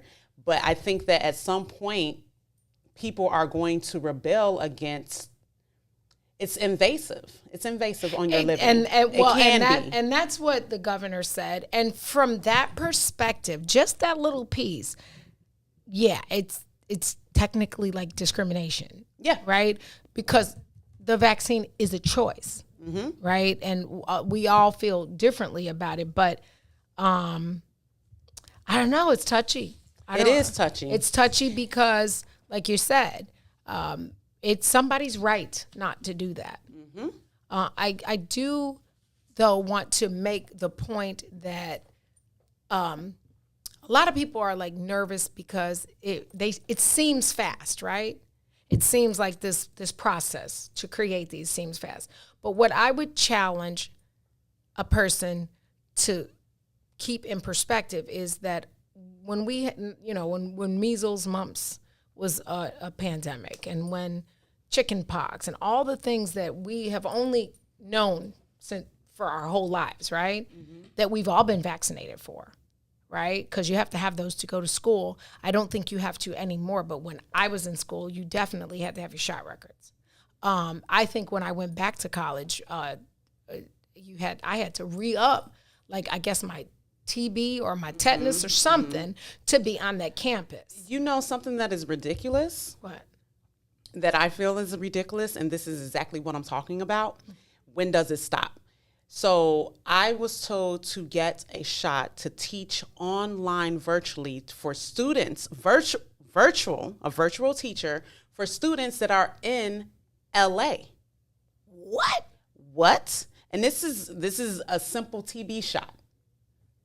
What the? This is exactly what I'm talking about. When does this stop? Like, how does that even make sense? Because even at the point where we're opening up our schools and we're allowing people in, so we want to make sure that everyone has their shot. I'm a whole still different a state. virtual teacher. So why is that even? Literally thousands. So it's like, when do we start drawing the line? And I think that there's something to be said about fear. Yeah. People do a lot of crazy things for fear, from out of fear. Like a lot of people, it's one thing to I understand getting the shot because you don't want to get sick and you want to look out for those around you and all of those things. But when you listen to people talk sometimes, it's apparent that there's a lot of fear, as there should be. A lot of loss has occurred, but it's a fine line. I guess the shame for me is, no matter where what did I do with my pen? I probably never had it in my hand. It's behind your computer. Look, because my little nervous twitch. I think if it would have been addressed properly with the dummy, then we some of the fear would have been gone. But his misdirection allowed us to make up stuff. That there's still things being made up, even with the vaccine being available. It's still fear because we don't know. There isn't a 100%. There is not a 100%. Well, they claimed that the other day, Pfizer, but they can claim anything. They can claim anything. I'm with Tiff right here. She said they just shoved the vaccine on us without pushing for diet health. And that's another thing. You got to look at how we push drugs, specifically in America. It's a money game, and you will find yourself taking several applications of medicines before you even think to stop eating a burger. So I have a question. Before you even think. Raymond Hubbard said the shots only last 6 months. So I have a question. When the vaccines that were created way back in the day for chickenpox and all that happened, were those like lifelong? I've only had one chickenpox shot. No, let me take that back. I didn't have a chickenpox shot. I got the chickenpox. Mm-hmm. I've never had them again. My kids had the chickenpox shot. That's a tongue twister. So I guess I've only had one measles, mumps, rubella shot. I've never had any of those. You know what I'm saying? So when do we cross over into that you can actually get this shot and it's kind of like a flu shot? I think that's where it's eventually going to go, where it's like a flu shot, because how new is the flu shot? The ones that it's forever old. I remember. I want to say when they were really, really pushing the flu shot recently. I want to say it was probably between 2008, 2010. The 1930s. But the vaccination for influenza became available in the U.S. It was created in 1930s. It became available in the States in 1945. But there was a recent push not too long ago for flu shots like crazy, because that's when Walgreens, it's like a whole thing. It's a seasonal thing. Get your flu shot. Yeah.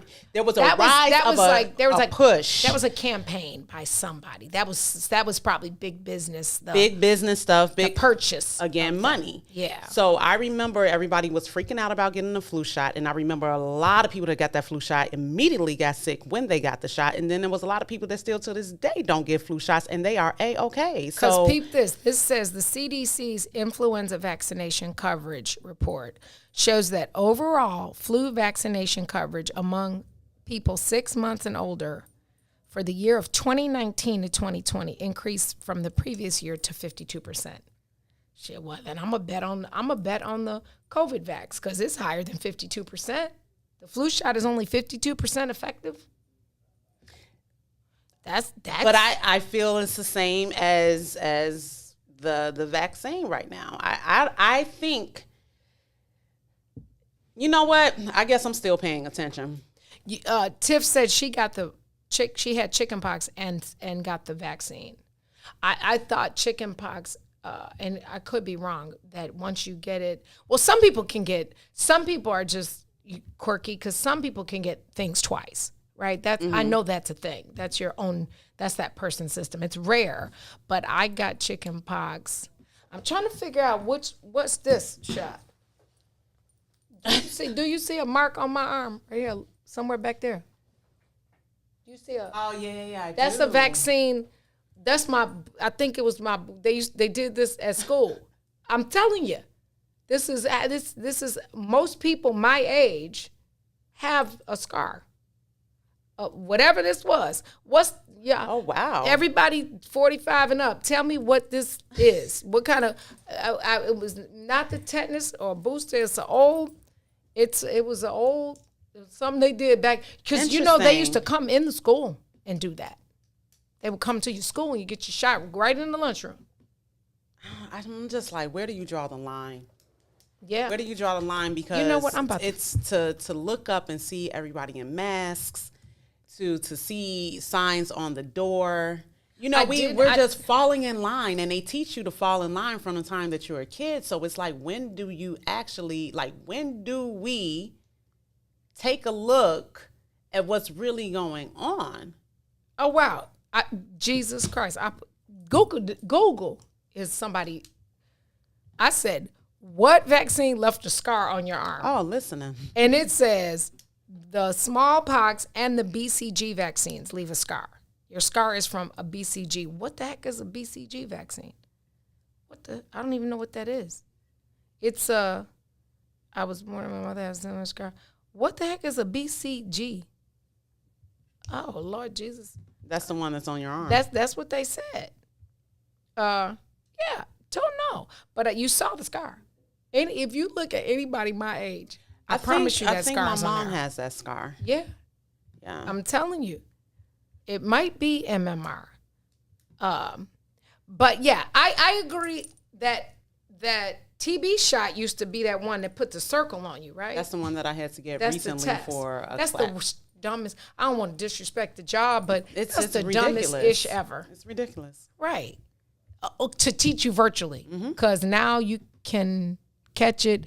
Why Tiff say she gonna have to find somebody to make her a phony COVID thing, which by the way is going to be a very real thing. Because I tell you what, mine is a little card with a little sticker. My baby girl had her first one yesterday, and it was handwritten. Like, and there's nothing. This is what the lady said to me, baby. When you come back and get your second one, she was ready. Look, when you come back and get your second one, old black lady, I'm gonna put another thing here, and then I want you to go laminate this. I said, you want me to laminate it? Okay. Okay. You laminate it and you keep it in your purse with you. I said, okay, ma'am. Yes, ma'am. You just know old people, you just have to talk to them. Yes, ma'am. I'm going to laminate it. Yeah, because if you don't laminate it, it's going to be, y'all don't have a record? Can y'all put that on my medical record? Separation of society. Yeah, absolutely. Separation of families. Yeah. It'll be interesting. I did get it. At some point I had COVID and didn't really know, because I definitely last year tested positive for antibodies.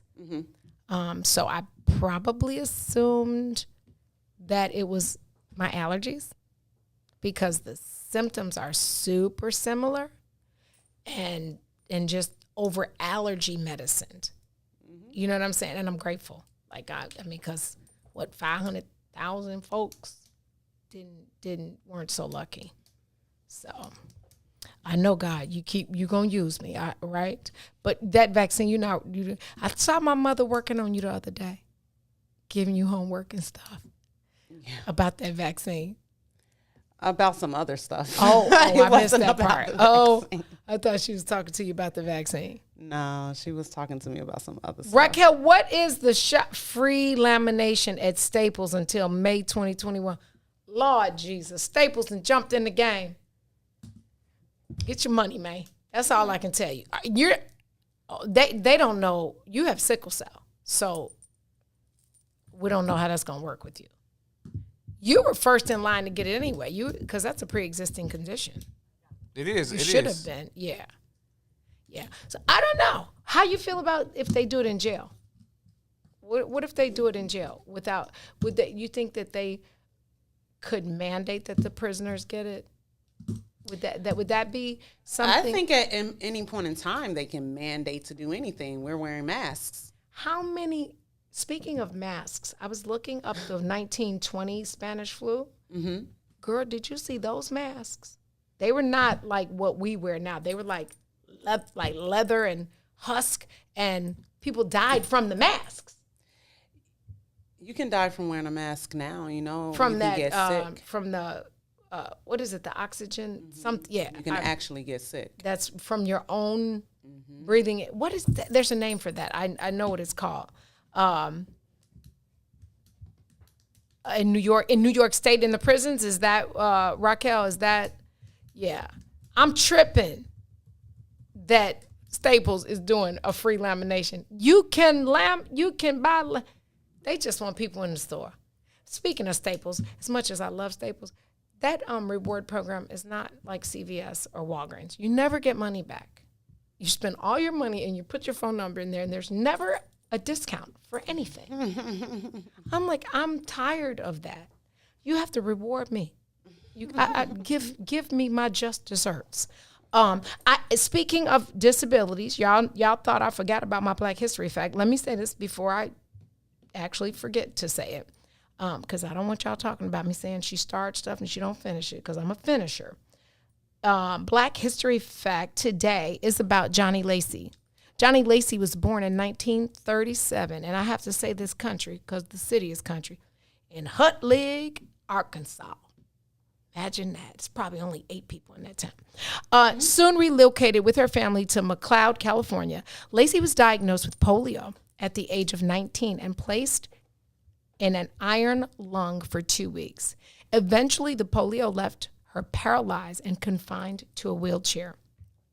After rehab, Lacey went back to college, completed her degree at a time when doing so was so the overcoming the discrimination in those days based on her age and her gender and her disability was a whole, never mind getting to the homework.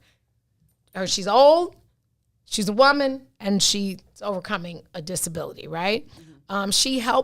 Eventually she helped found the Center for Independent Living at Berkeley and became the director of community resources for independent living in its early days from 1981 to 1994.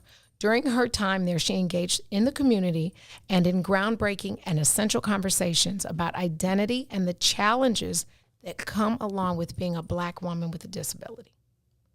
So I think we forget that. I don't even know if I struggle calling it a disability, right? Because everybody's made for whatever they're made for, right? I think we put that term on it, but it doesn't make you. Are you offended if people say you have a disability because you have sickle cell? I don't even use it, and it's funny because somebody asked me like a year ago, why don't I mention that in interviews, like when I go on jobs and stuff, or when I do applications and they ask you, like, do you have a disability? I always put no. Because to me, disability means you're unable to physically do something.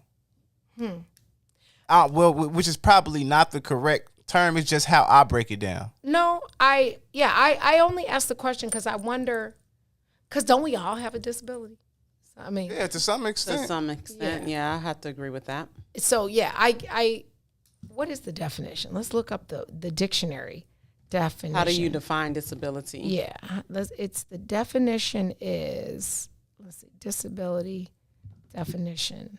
A disability is any condition of the body or mind, impairment, that makes it more difficult for the person with the condition to do certain activities, activity limitation, and interact with the world around them, participation restrictions. So you're looking at impairment, activity limitation, and participation restrictions.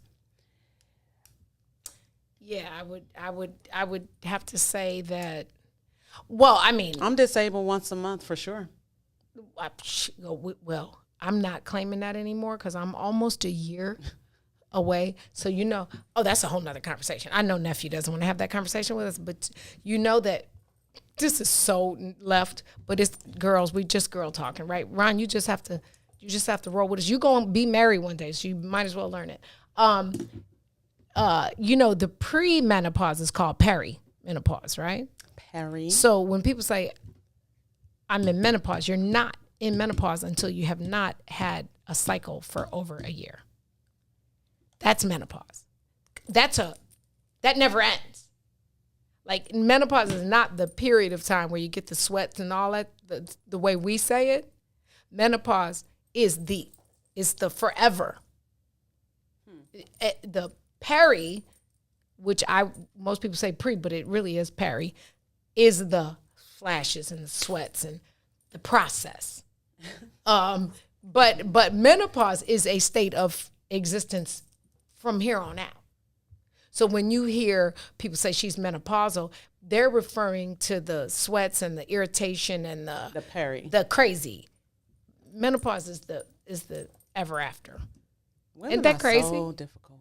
We are difficult on purpose. So I believe men have menopause. Is that I think true? men. Do you know anything about that, Ron? I know, like I've some. never heard of it. I feel like some men have some times of the month where they menopausal. Like, yeah. I mean, y'all be funny acting sometimes. Wouldn't you agree? It don't happen to me. You don't happen to you.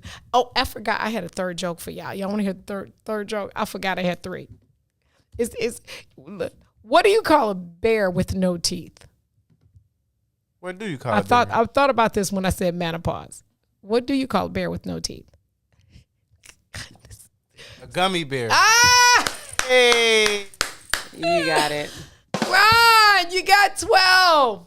Praise God for Jesus. We're going to take a break. A gummy bear. I wouldn't mind. Never mind. I was about to be X-rated. Oh, you wouldn't mind a gummy bear. I wouldn't mind a gummy bear either. We'll be right back. We'll be right back. WIFTBPM. Introducing your trusted source for high-quality black emojis, better known as Blackmoji. We believe black is beautiful, and that beauty should be reflected in the digital market. Now there is an app that does just that, starting with Black Greek letter organizations. Blackmoji D9 offers more than an emoji app. It is a cultural experience of black excellence. Download the app in the Apple or Google Play Store to access a specially curated catalog of emojis representing the Divine Nine. Use the emojis to celebrate Black Greek events, acknowledge current events, support social causes, and learn about esteemed Black Greek members who blaze the trail of Black history. A portion of every subscription goes toward a scholarship fund specifically for members of Black Greek letter organizations to help keep the legacy alive. Download the Blackmoji app today.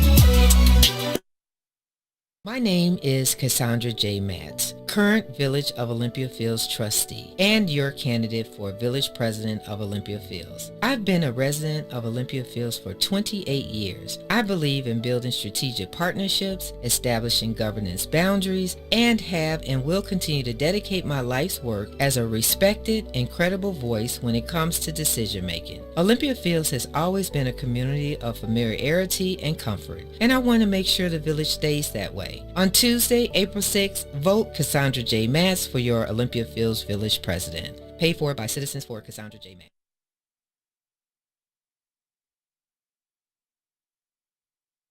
The Chicago Legal Network is the collaboration of attorneys that concentrate in many areas of the law most needed in Chicago neighborhoods. The CLN lawyers focus on personal injury, criminal defense, and other issues. The CLN lawyers all average over 20 years of legal experience and are dedicated to helping the Chicago community. The Chicago Legal Network is committed to developing black lawyers through mentorship and co-representation. So if you were injured in a car accident, slip and fall, or injured on the job, or you need assistance with criminal defense, including driving violations and DUI, check out chicagolegalnetwork.com for more information or call 773-912-3545. 773-912-3545.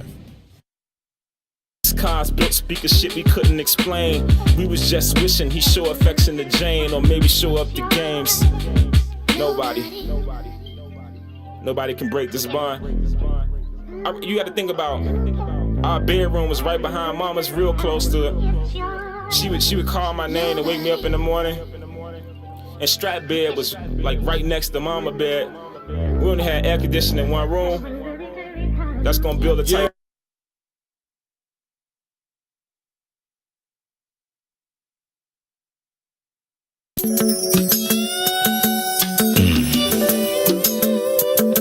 You sure looking good tonight, baby. I just wanna, oh baby, I just wanna make sweet love to you tonight, baby. Come on, if you don't mind, you know. Whoa. Let me tell you. Hey there, sexy lady of my dreams. Can I have you here with me? I just wanna love you down. Yeah. I'm making you scream my name. Oh, I'm gone. Loving your body. I'll be kissing your body. And I'll be caressing your body. Oh, baby. Just come on. Loving your body. I'll be loving, feeling your body. I'm gonna touching your body all night, baby.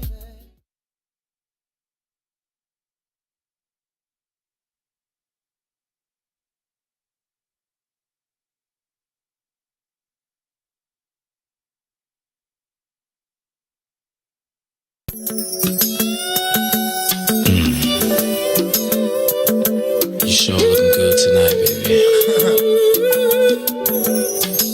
I just wanna, Oh, baby. I just wanna make sweet love to you tonight, baby. Come on. If you don't mind, you know. Whoa. Let me tell you. Hey there, sexy lady of my dreams.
Love My Body too. Welcome back. You're tuned into the Book of Dawn, broadcasting live from the What's in It for the Black People Media Studios. I feel terrible, y'all, because y'all know it's Behind the Brown Door Tuesday. And all I could give you today, somebody said it was my polio shot. Thanks, Kevin. Shouts out to Kevin one time for the polio vaccine shot. Thank you, Kevin. So, yeah, that's my polio. What? Is that somebody knocking? Go get the door. Dawn, don't leave nobody out there. All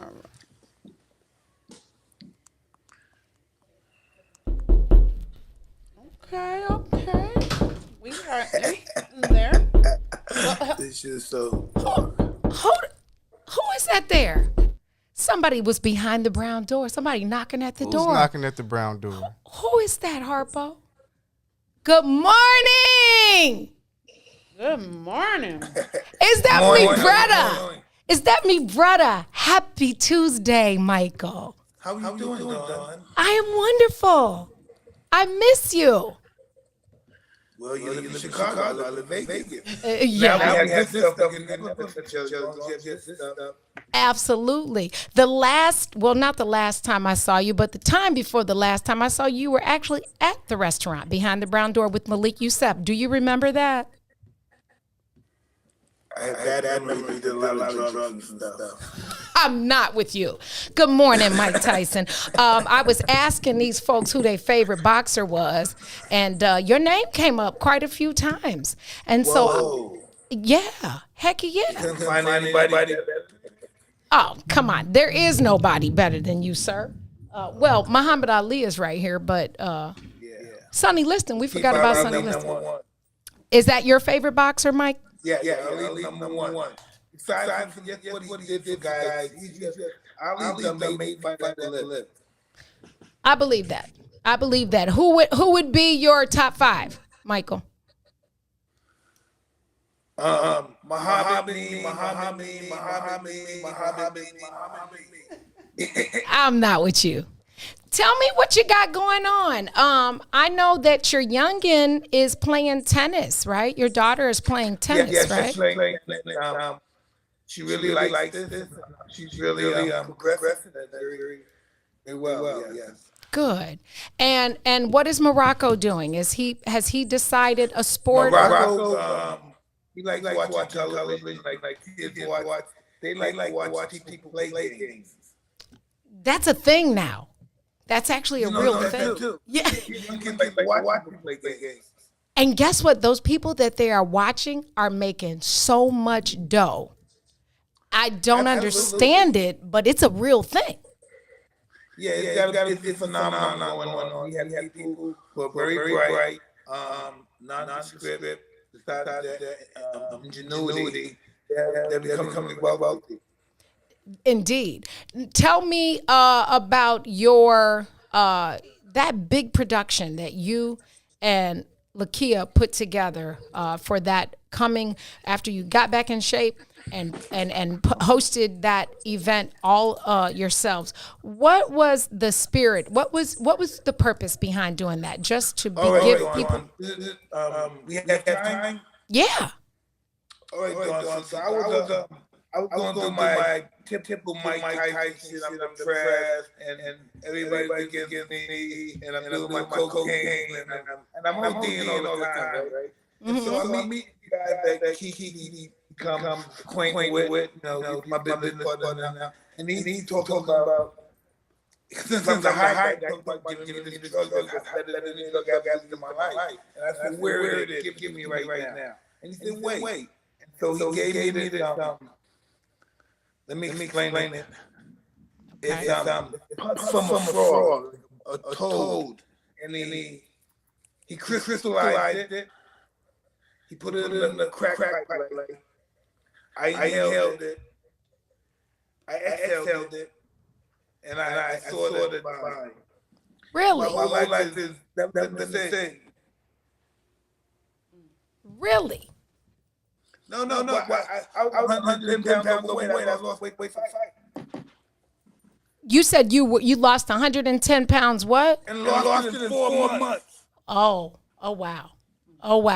Yeah. Savage, baby. You You are a savage. So will you do that again? Fight again? Well, have the fight and the production and the... Absolutely. Hey, listen, you have no idea what journey that we include in our life. I can't even explain that. We have a whole fight league. That's only league. Not only do the legends get time to live a second life and shine, you also have young and upcoming champions also winning fight for organizations. And they don't have no promoters, no promoters, just working for me. You take your work and you go where you want. You want. That's not enslaved. Somebody might have a rope next. If you don't fight, you don't get it. Then you got to go to court. I'm not going to get sued. I don't know. I don't have no leaks on them. They're their own people. That's how fighters should be their own people. Make the mistakes on their own. And they have to live with the mistakes they make. Yeah. Well, you know what, the good thing is that somebody who has literally been a sacrificial lamb and had other people take advantage of them for a number of years now is on the side of empowering the legends to live again and to fight again, and then showing. Listen, the people that you can say you took advantage of me, they gave me the power. Now they're calling me. Dawn is calling me. Yeah. You believe they're calling me now? I'm 55. I broke one record at 54. Then I did at 24. Hold on 1 second. I'm texting Kiki. Okay. Hold on yes. Okay. It's a slight echo. She's gonna give you a headset, Mike, so we don't get an echo. Yep. I get excited when you start talking about me. You my dude though. Everybody kept saying, you don't really know Mike Tyson. I said, I bet you I do. That's the homie in real life. He got stories that y'all can't hear. You should never have to prove that to them. No, I know you. Try to get friendly with you. They know I'm up. I'm not. Hashtag beer, you silly. So Mike, Legends Only is now, I don't want to call it a series, but it will happen. No, you call it. It's a series of life. Okay. Okay. It caught on. Listen, I'm guys out there that are still beautiful, still performing at an extremely high level. Yeah. Somebody's going to tell you 50 and you're useless now, going sideline and teach somebody. You still have spirit to form. You can do it. Absolutely true. Before, but you're still very good. Absolutely. And so can you give us a sneak peek of who is next, or have you not decided who the next fight is? Listen, I have an idea. Okay. But this is something we need to talk to Kiki and they really hands-on in that situation. I'm a real chronic man. I work with chronic. Like chronic. Hands-on with my chronic. I don't think people know that. Mike, can you tell them actually that you are really in the growing business, right? You grow cannabis, right? That's very interesting to tell you really in, because I'm not in the marijuana business. I'm in the packaging marijuana business. Okay. It's not glamorous really mixing with the flower, but I don't touch flower. They come federal registered. Oh. Okay. Wow. I thought that they were going to change those laws. Have they not done that yet? They changed them. Listen, change them in all the states right now. New York just changed. I believe it's for medical use. I have no idea, but I know it's changed in a great way. I'm sure we're going to get something in New York and Tyson Ranch. We have like mansions to build. What is the thing? Chateau. Oh, gotcha. Tyson Ranch. Okay.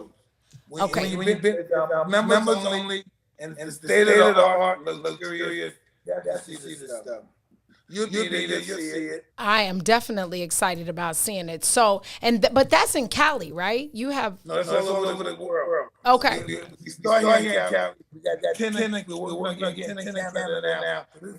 This is world domination. You know what? It's about time. It's about time. We have to conquer ourselves, and I've been working on that. Michael, you just spoke a whole word. I wish I had the power to do that, but I'm working on it. And you're not. That's a lifetime work. That's not till we die. Lifetime work. That is true. That is true. You said you were 55. You're not 55 yet. I'm older than you. You don't turn 55 until June. To make me feel insecure. I'm doing so great. I'm so older. Mike, are you going to get we just talked about the vaccine in our last segment. Are you going to get the vaccine? Hey, listen. I'm one and done. I did what? Johnson. Do I like doing the vaccine? I'm scared to death of it. Will I die 10 years now? It's a possibility. Will I have a great time now then? Hell yeah. Right. Yeah, see there, Mary. I was just telling Mary Q that she's not team vaccine. I'm not. I'm paying attention. Huh? Oh, I don't. How do we fix it? He had to put some headphones. Let me. Okay. I'm Dawn. Yes, I'm listening. I'm under the auspice that the government's trying to get rid of it. They're not trying to add any more on. They don't want to come in the country. What do you think they want to reject us? Not my personal opinion. Okay, Mike, we're gonna just pause for a second.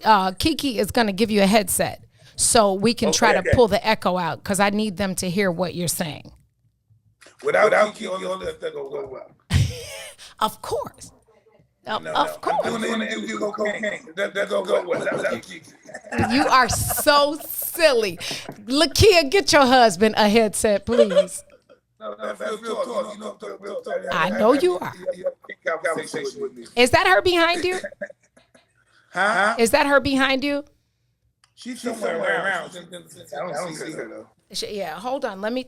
I'm gonna text her and ask her to give you a How's headset. your husband doing, man? He's well. He's well. Man. I told him last night that that you would be. Hold on. I'm about to call Kiki. Hold on.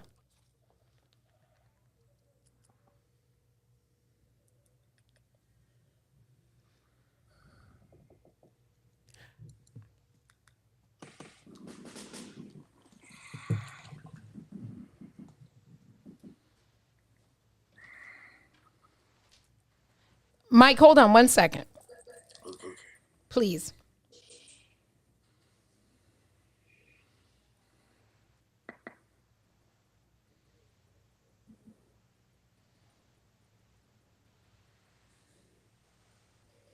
Hold on, Mike. I don't hear the echo. I don't hear anything. Okay. Okay, so you want to log out and then log back in? Okay. All right, let's take a break. Mike, we're going to take a break and we're going to put you on a different system so that they can hear you, okay? Okay. We'll be right back. You're welcome. Thank you. WIFTBPM. She said she's going to put him on a computer. Media's just for you and me. WIIFTBP. Media's just for you and me.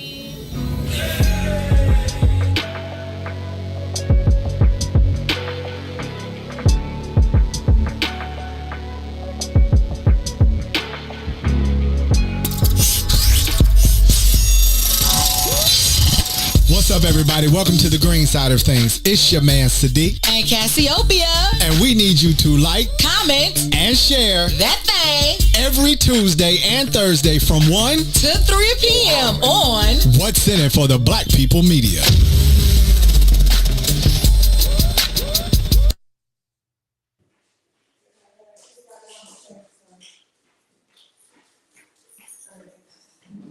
You have cufflinks, my love? Huh? Do you have cufflinks? Oh, I thought you wanted to be a partner. You want one now? Okay. Yeah, we all go to pack.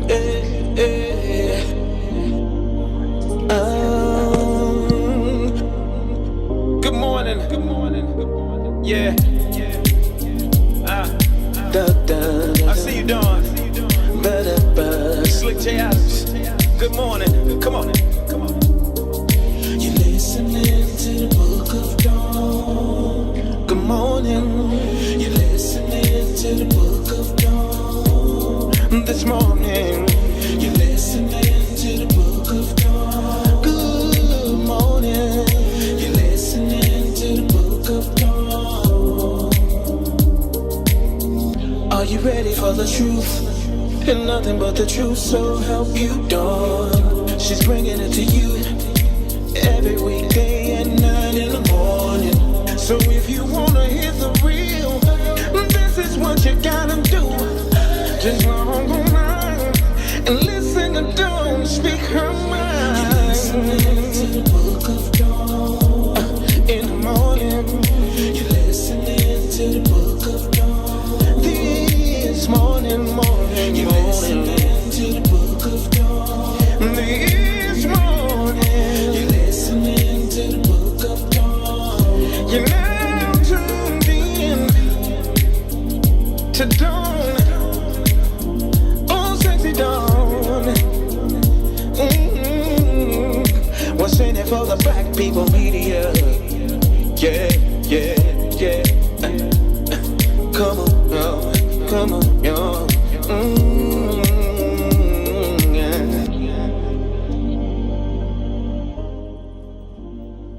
Welcome back. Oh God, thank you for the air, Jesus. Welcome back. You're tuned into the Book of Dawn. We are getting. We're gonna try to fix the echo, and then and have him pop right back in, and ask some of those questions again. There wasn't a whole lot of questions, so if you got feedback, we really talked about the legends only. We're up. Okay. Hey, Dawn, look how raggedy I look. You don't look raggedy, Mike. Let me listen. Can I just tell y'all the whole truth?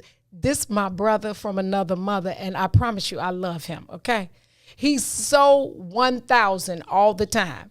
He's the epitome of keep it 100. Okay, keep it a whole buck. Okay. Can we hear him better now? Oh, that. No. I'm echoing now. No, whose computer am I listening to? Not mine. How come I can hear it somewhere? I can. Mike, do you have it on another? Do you have it on another system? I don't even know how to. Ask Kiki to come over there by you. Or tell him to move into a different area. No, I think as I can hear it, they just probably need to turn the volume down. Go ahead. Okay, turn the do you know how to turn the volume down just a little? Okay, hold on. We gonna fix it. I don't want to. Kiki, turn the volume down a little. I think if we turn the volume down, or there's, you got it. Mike, can you hear me? Oh, gotcha. That's okay. Just turn the volume down a little bit on the volume is down. Don't. I think, is that better? Say something, Mike. I love everybody on the show. Nah. He said, I love everybody on the show. Not. That was better. Was that better? Yeah. Wasn't that better, nephew? One more, a little bit. Maybe it's a delay on my end. Oh no, I didn't know that. I'm sorry. Is that right? It's better. Okay. All right. Well, we'll start there. And when she finds the headset. Okay, Mike. So I have to ask you again. First of all, what's the word? Let me say thank you. Love. Love is the word. Oh, I love that. So I'm going to go back and ask you about the legends only because I want to make certain that they hear the reason that you created the space for legends only. Can you share with that again? Because in case they didn't hear you. The reason that it came to mind, I was watching one of these sports shows. I don't know the name. Beyond the Door TV shows. And they were highlighting Jerry Rice. Jerry Rice, the football player, right? Mm-hmm. And I watched it. He was a few seconds slow. Okay. So that meant that he can play what he loved to do again. A few seconds. He's still faster than most of the guys out there. 50, whatever. He's a few seconds slower than he used to be. Now he can't play no more. A few seconds. Yeah, that's deep. A few seconds. Yeah. So he can have a great sunset. Yeah, potential to sit on the floor. Teach somebody. Everybody got me. That's a very rare and hard job to do. That's why you see great athletes. You could be a great athlete, horrible teacher. You could be a horrible athlete, a great teacher. True. That's absolutely. I teach people to fight. Yeah. Just because you can. Yeah, just because you can play the game doesn't mean you can teach the game. Absolutely. Yeah. That's a mouthful because we saw that with that is professional individuals only. Yeah. Only special one do that. Yeah. We saw that with Michael Jordan. Remember, he was a player, but then he tried to coach and it just didn't translate the same. Listen, how do you coach when you only think about yourself? How do you coach someone else when you think about you? And he's not as good as you. How do you become disciplined enough to say, listen, we have to improve on that? He said, why are you wrong? It doesn't take that long. We have to look at individuals. They're all different. That's absolute facts. Did you hear that? Did you hear what he said? That's the whole meme. Repeat that? How do you coach? Nephew, I know you when felt you're only that. thinking about yourself. That's a because you're thinking about how you would do it. I coach somebody and I expect them to do what I did because in my mind, because I'm telling you, it's me. But my ego is just out of whack. You have been in a situation, Don, where you tell somebody all you have to do is this, and they still can't get it, and you just like all you have to do is this. Yeah, that's that moment. Yeah. I said that before, and then he never got it right, and then I saw him in the fight, and he did it. Yeah. What about subconsciousness? But you said it comes from ego. Mary's mouth is open. My ego describes me all. He said, this is me. I'm nobody. My ego is involved. Now I'm somebody. Whatever my ego says I was. I'm a killer. I'm a savage. I'm scared. I'm intelligent. Whatever it said, that's what I am. Wow. Your ego is who you are. That's probably the truest thing I've heard this morning. That's not an alter ego. That's really what you're masking. Oh, absolutely.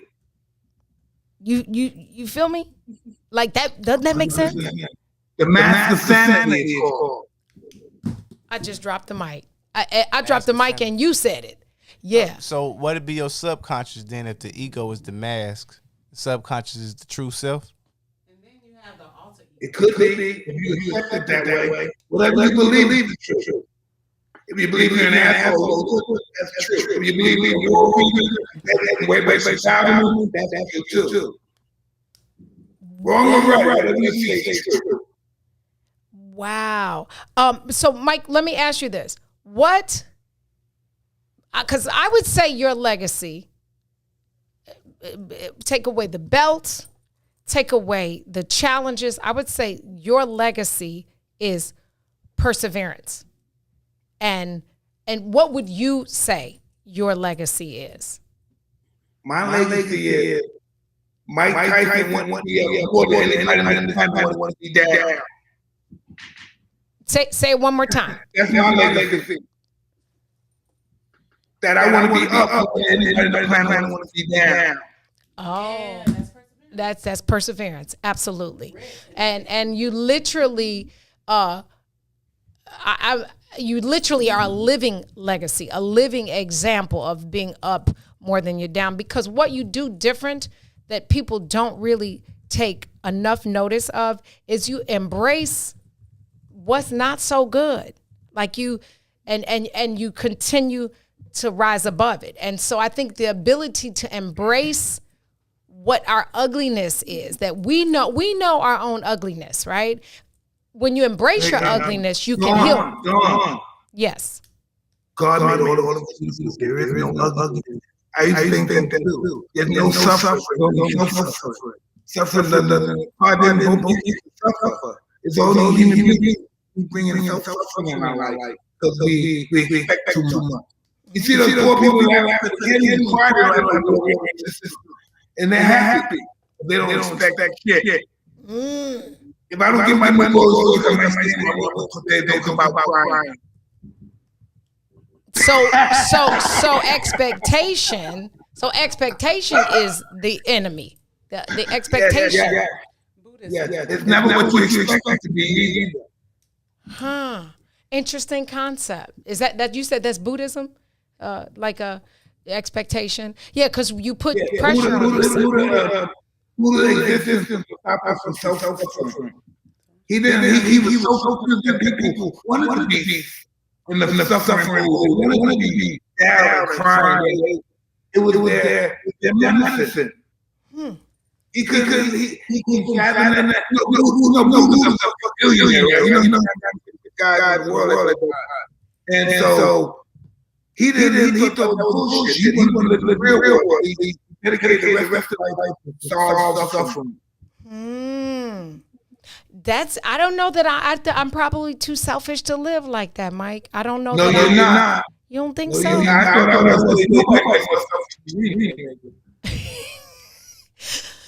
Listen, we're all equally selfish, I think.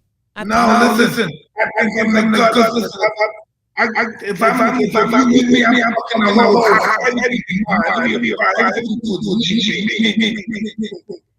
what's that about? That's unhappiness. It is. Happiness is giving. All happiness is about giving. Self-centered. I bought a lot of cars. I'm still miserable from it. But when I was giving, I felt good. You feel that little exponent for a minute. You feel good. You feel like because they can't give it like that. So the giving piece is the mask for what you for the suffering. Okay. Yeah, that's like how Oh. Yeah, it's to me it's the cycle. You can't, if you're not giving, then you're closing things off. Well, did you hear what he said? Giving is like a drug. It's like you're addicted to that good feeling. Yeah, it's the happiness. You tapping into natural serotonin and dopamine actually. When I give you, nobody give me how am I sucker? It's a cycle. It is a cycle. Like nature teaches that. Like the water has to give to the earth. The earth brings us food. It's a cycle. The moment you cut it off, you die. Wow. And if not physically, on the inside. Yeah, on the inside. Right. And if you're dead on the inside, who's living anyway? Right. That's the real death. That's cutting off your spirit. And so, Mike, tell me, are you training for your next fight? Now, currently, please take it. Let me see. Take it off. Where is your wife? I don't want to see how I don't do this. I don't like doing it. Let me see. I'm trying to. I'm over here like I'm at a strip club. Take it off like an old lady. You gonna get in trouble. Miss Kiki ain't gonna fight me. She gonna call me like, sis, I didn't plan for. Oh, okay. Well, dang, I got that 6-pack or no, probably not. Listen, I think my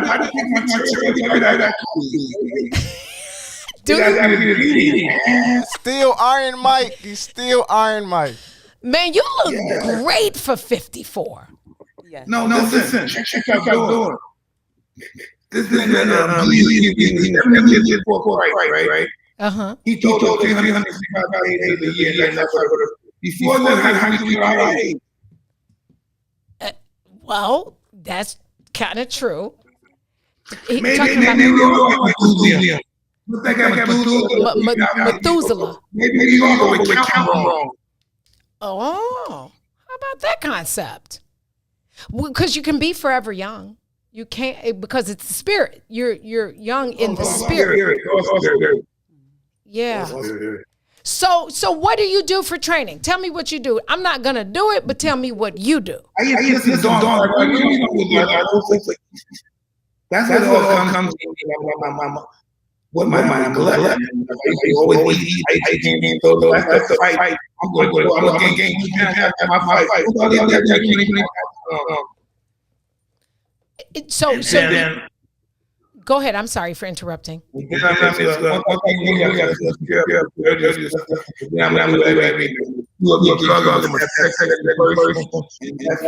that's my ego. You want to fuck you. That's why my ego loves me. Get back in shape. Get back in shape. Are you still vegan? Yeah. I'm plant-based diet.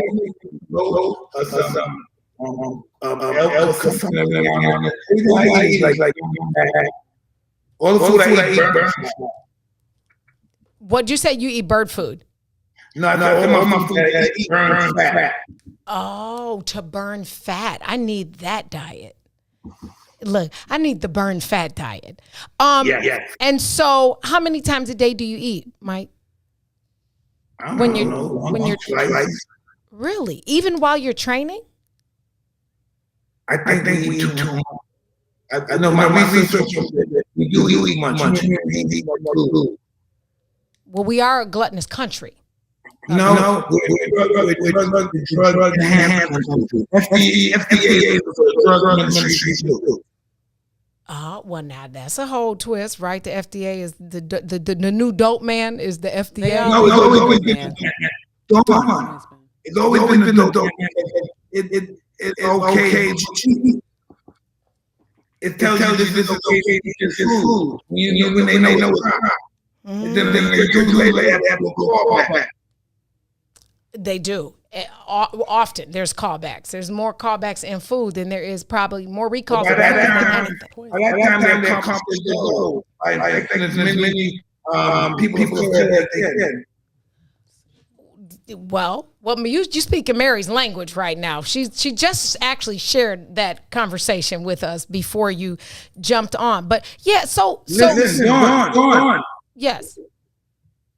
In 1890, the government promised by 1970 no more for black people. They thought they would read them out or fill them out. 1927 will be done. Interesting. I did not know that. But you clearly, you've always been somewhat of a historian.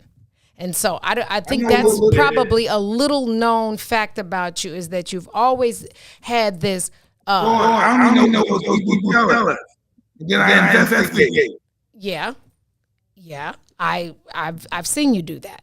But you have to do the work. You have to do the research and the work so that you can continue to evolve in a space where they don't actually want us to be.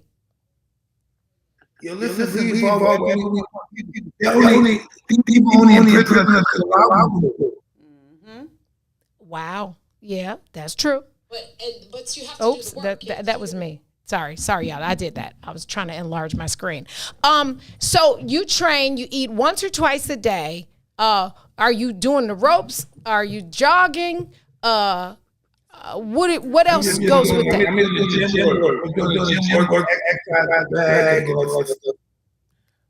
And so who's your sparring partner? Well, they're going to come in probably another month. That's going to move fight or something.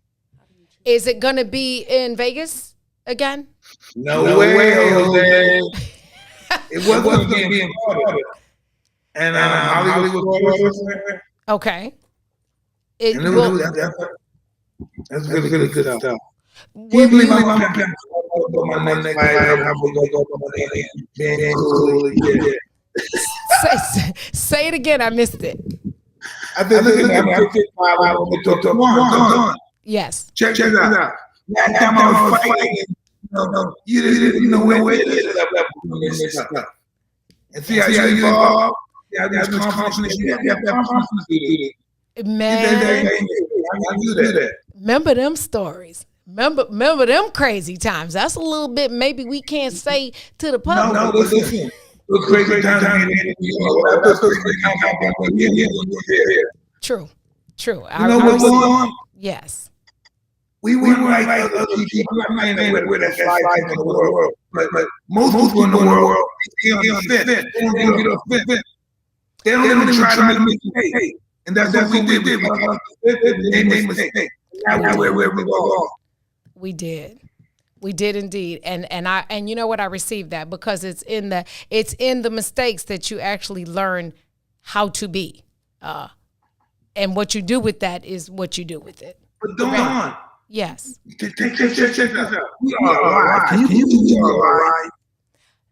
Forget all that.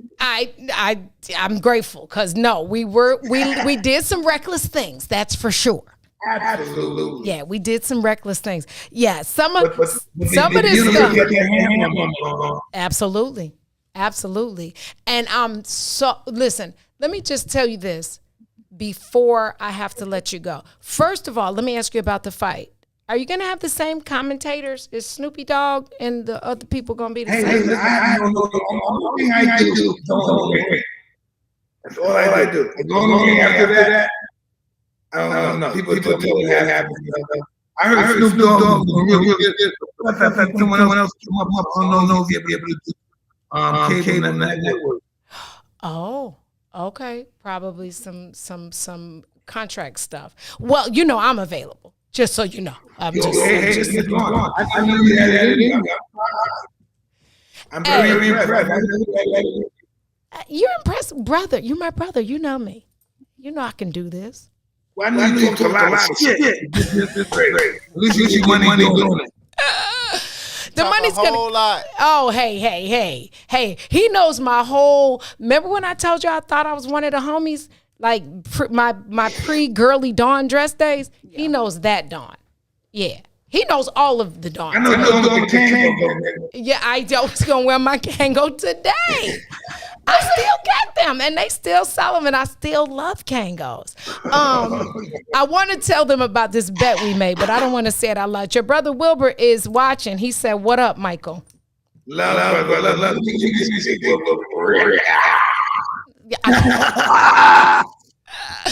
Listen, I am going to wait. Fans, will fans be allowed in the probably? We could probably have fans. Yeah. Right. And I'm coming. Like a house.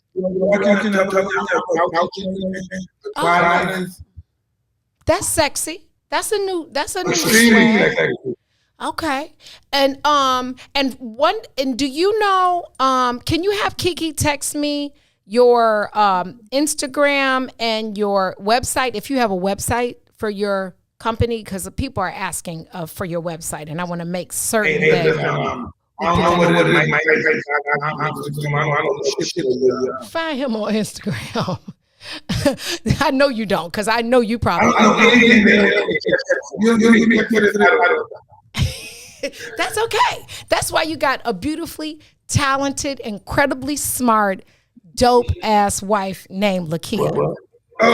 Dawn. What? What is she doing? She looking at Kiki. I asked him to do that. I'm sorry, sis. I wanted to see if his abs look like mine, because I've been working out too. What'd she say? What did she say? I'm in trouble.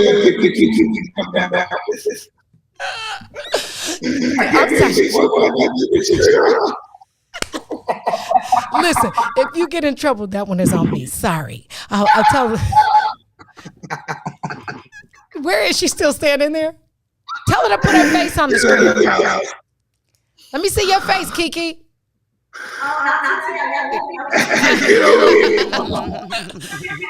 Why not, baby?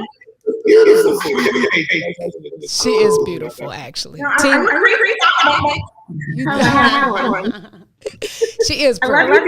I love you more, Kiki. Thank you so. Listen, thank you so much for helping me pull this off. And Michael, thank you for getting up early. Beautiful, beautiful. When you come to Chicago again, you got to come in here with me. Take a picture. I would love to do that. I love you, Kiki. When y'all come back to town, y'all got to come in the studio with me. And Mike, I'm gonna let you take my chair and you can interview me. How about that part? Oh, that's gonna be so powerful. Listen. Yes. I'm going on a special trip and Oh, are you? Yeah. I think I should be a part of the movement. I'm telling you, I can handle these tough interviews. You also should do it. We can help them with prison reform and stuff. Yeah. That would be great. Yeah, I'm in. Kiki, email me, and I got your email about our other conversation. I'm gonna email you back so I can do that. I don't want to say it publicly, but you know what I'm talking about, right? You know what I'm talking about, right, Kiki? I sure do. Okay. I love you. Thank you, sister. Michael, thank you so much. I'm looking forward to seeing you in real life. Y'all follow his journey. Follow my little niece and nephew. One love, Mike. Milan, follow Milan. She Serene. She's can play tennis now. You know, I don't know how you say that. Like she can swing a racket. There's got to be something, but she's really good at it. So watch her journey. Michael, I love you. Is she 5'5"? 5'6" now. Oh shit, she's my height. That's not okay. She got good genes. Absolutely. Okay. Hold on 1 second. Hold on 1 second before we let you go. We want to put nephew Ron and Mary Q on the screen because we want to take a group picture, a team picture. Okay. And really, they make me look greater than and help me do better than I am. They keep me in full check. I got like 2 of my own Kikis right here. I should sing, Kiki, do you love me? Do you ever sing that to Kiki? Do I ever? Do you sing that song, Kiki? No, but she like she said, no, I don't. She sound like Milan. You got us all? She don't want nobody. You did you get us all? Okay. Yeah. So okay. You see what up, Mike? Hey. This is Mary Q. Mike. And that's nephew Ron. Beautiful interview today. All the gems. Susie Q. And that's nephew Ron. I don't like that cake. Susie Q was a cake. I said I don't need that cake. I don't like. Do y'all remember? The chocolate with the. Yeah, you missed the throwback candy day, Mike. Yeah, I got a bunch of. I'm bringing some more in Thursday. Y'all gonna eat this candy? Best candy. Jolly Ranchers. Jolly Ranchers. What you call them? Wine candy? You call it wine candy or Jolly Ranchers? Jolly Ranchers. Jolly Ranchers. He's in New York. Yeah, Mike. We call them wine candy in Chicago. They call those wine candy. Yeah, they call Jolly Ranchers wine candy. I call them Jolly Ranchers. Apples so best.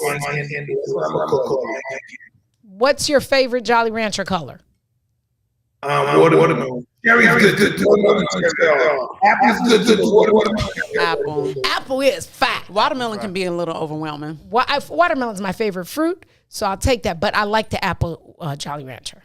You know, watermelon had Dawn. Yes. Watermelon had big ingredients in it.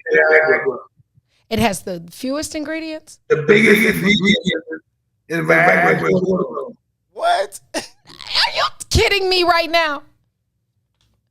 I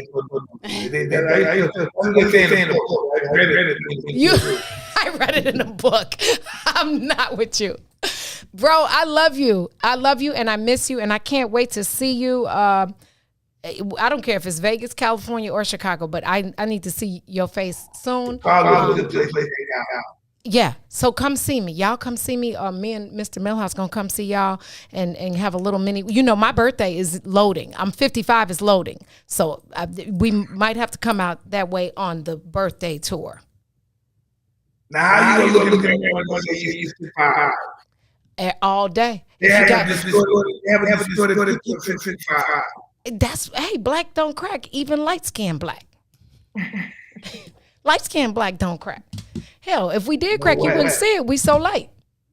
See, I cracked the joke on my damn self. Nice. I love you. They're gonna kick me out of here. And they're probably gonna be mad that I didn't advertise this in advance. But you know what I thought? I thought this'll make them listen. See, you'll watch now because you never know who's gonna pop up behind the brown door in real life. Kiki, I love you. Kiss the babies. Tell your mommy I say hey. Tell your mommy I need to interview her and her book about her book. Dawn. Yes. You look beautiful, Michael. You built like a god, brother. I see you. I see. Let me do. Kiki, he built like a god. He chiseled like a god. Make a statue.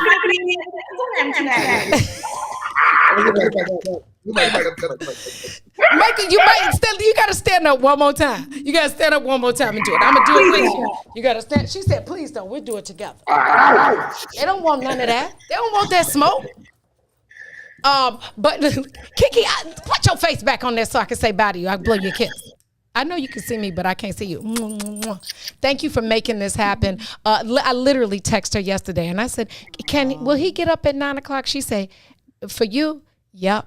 I was like, I'm crying. So sweet. I love you, brother, and Kiki, I'll call you when I get off. There she is. She's so fucking cute. I love you too. We're gonna say bye. I'll call you after the show, Kiki. Thank you, Michael. I love you. Keep working. Love. Keep the legacy going, and I will chat with y'all later. Bye. You know. How about that? Hey. How about thank you, Mary Q, and thank you for Jeffrey Ron for keeping it a secret. You got it. Y'all good secret keepers. Thank you, Mr. Milhouse. Mr. Milhouse was the only other person that knew. What's the word? Yeah, he was the only other person that knew. So see, what had happened is now you got to pay attention. You got to watch the book to see what's happening, right? Because you never know who's going to come behind the brown door. That's how the restaurant actually was in real life. Yeah, that was a great So surprise. now I have to tell y'all two things. And sorry for the echo, but guess what? The people that's doing the typing, they had it all. So you just watch it with the caption, because the caption didn't miss. The caption knows Mike, because the caption had it all. Oh, we recorded that whole interview. Oh, did you? Yeah. Good. Let me tell you two things before I get out of here. And this is a lot like he said. This is what which is really fitting, because I didn't know the interview was going to go that direction. But let me tell you two things. Maybe the journey isn't so much about becoming anything. Maybe it's about unbecoming everything that isn't really you, so you can be who you were meant to be in the first place. Bingo. Yeah. That's it. That whole cycle, because that's kind of what he said. And while he was saying it, I was like, oh my gosh, I did not know it was going to go that way. And that was the thing I had already picked to say. Look at God. Won't he do it? The other thing I want to tell you is your value doesn't decrease because other people have the inability not to see your worth. Okay? Your stock don't go down because they don't know really how much you cost, okay? Thank you for tuning into the Book of Dawn. Tomorrow is Who's That Girl? Woman Crush Wednesday. Remember to lead with love. Be a positive impact. Do something for somebody other than yourself. Tune in tomorrow for the next page in the Book of Dawn. Stay tuned. I think we have a new show coming on after me. I don't know. Is there a title? Miko Monroe. Is it the Miko Monroe show? Is that what we're going to call it? Okay. Well, Eminem is coming up next. And I'm not talking about the white boy. I'm talking about the black Eminem. Stay tuned. Keep it locked. Share. Tell your friends they missed it. Peace. And roll, Tide, roll. WIFTBPM. Do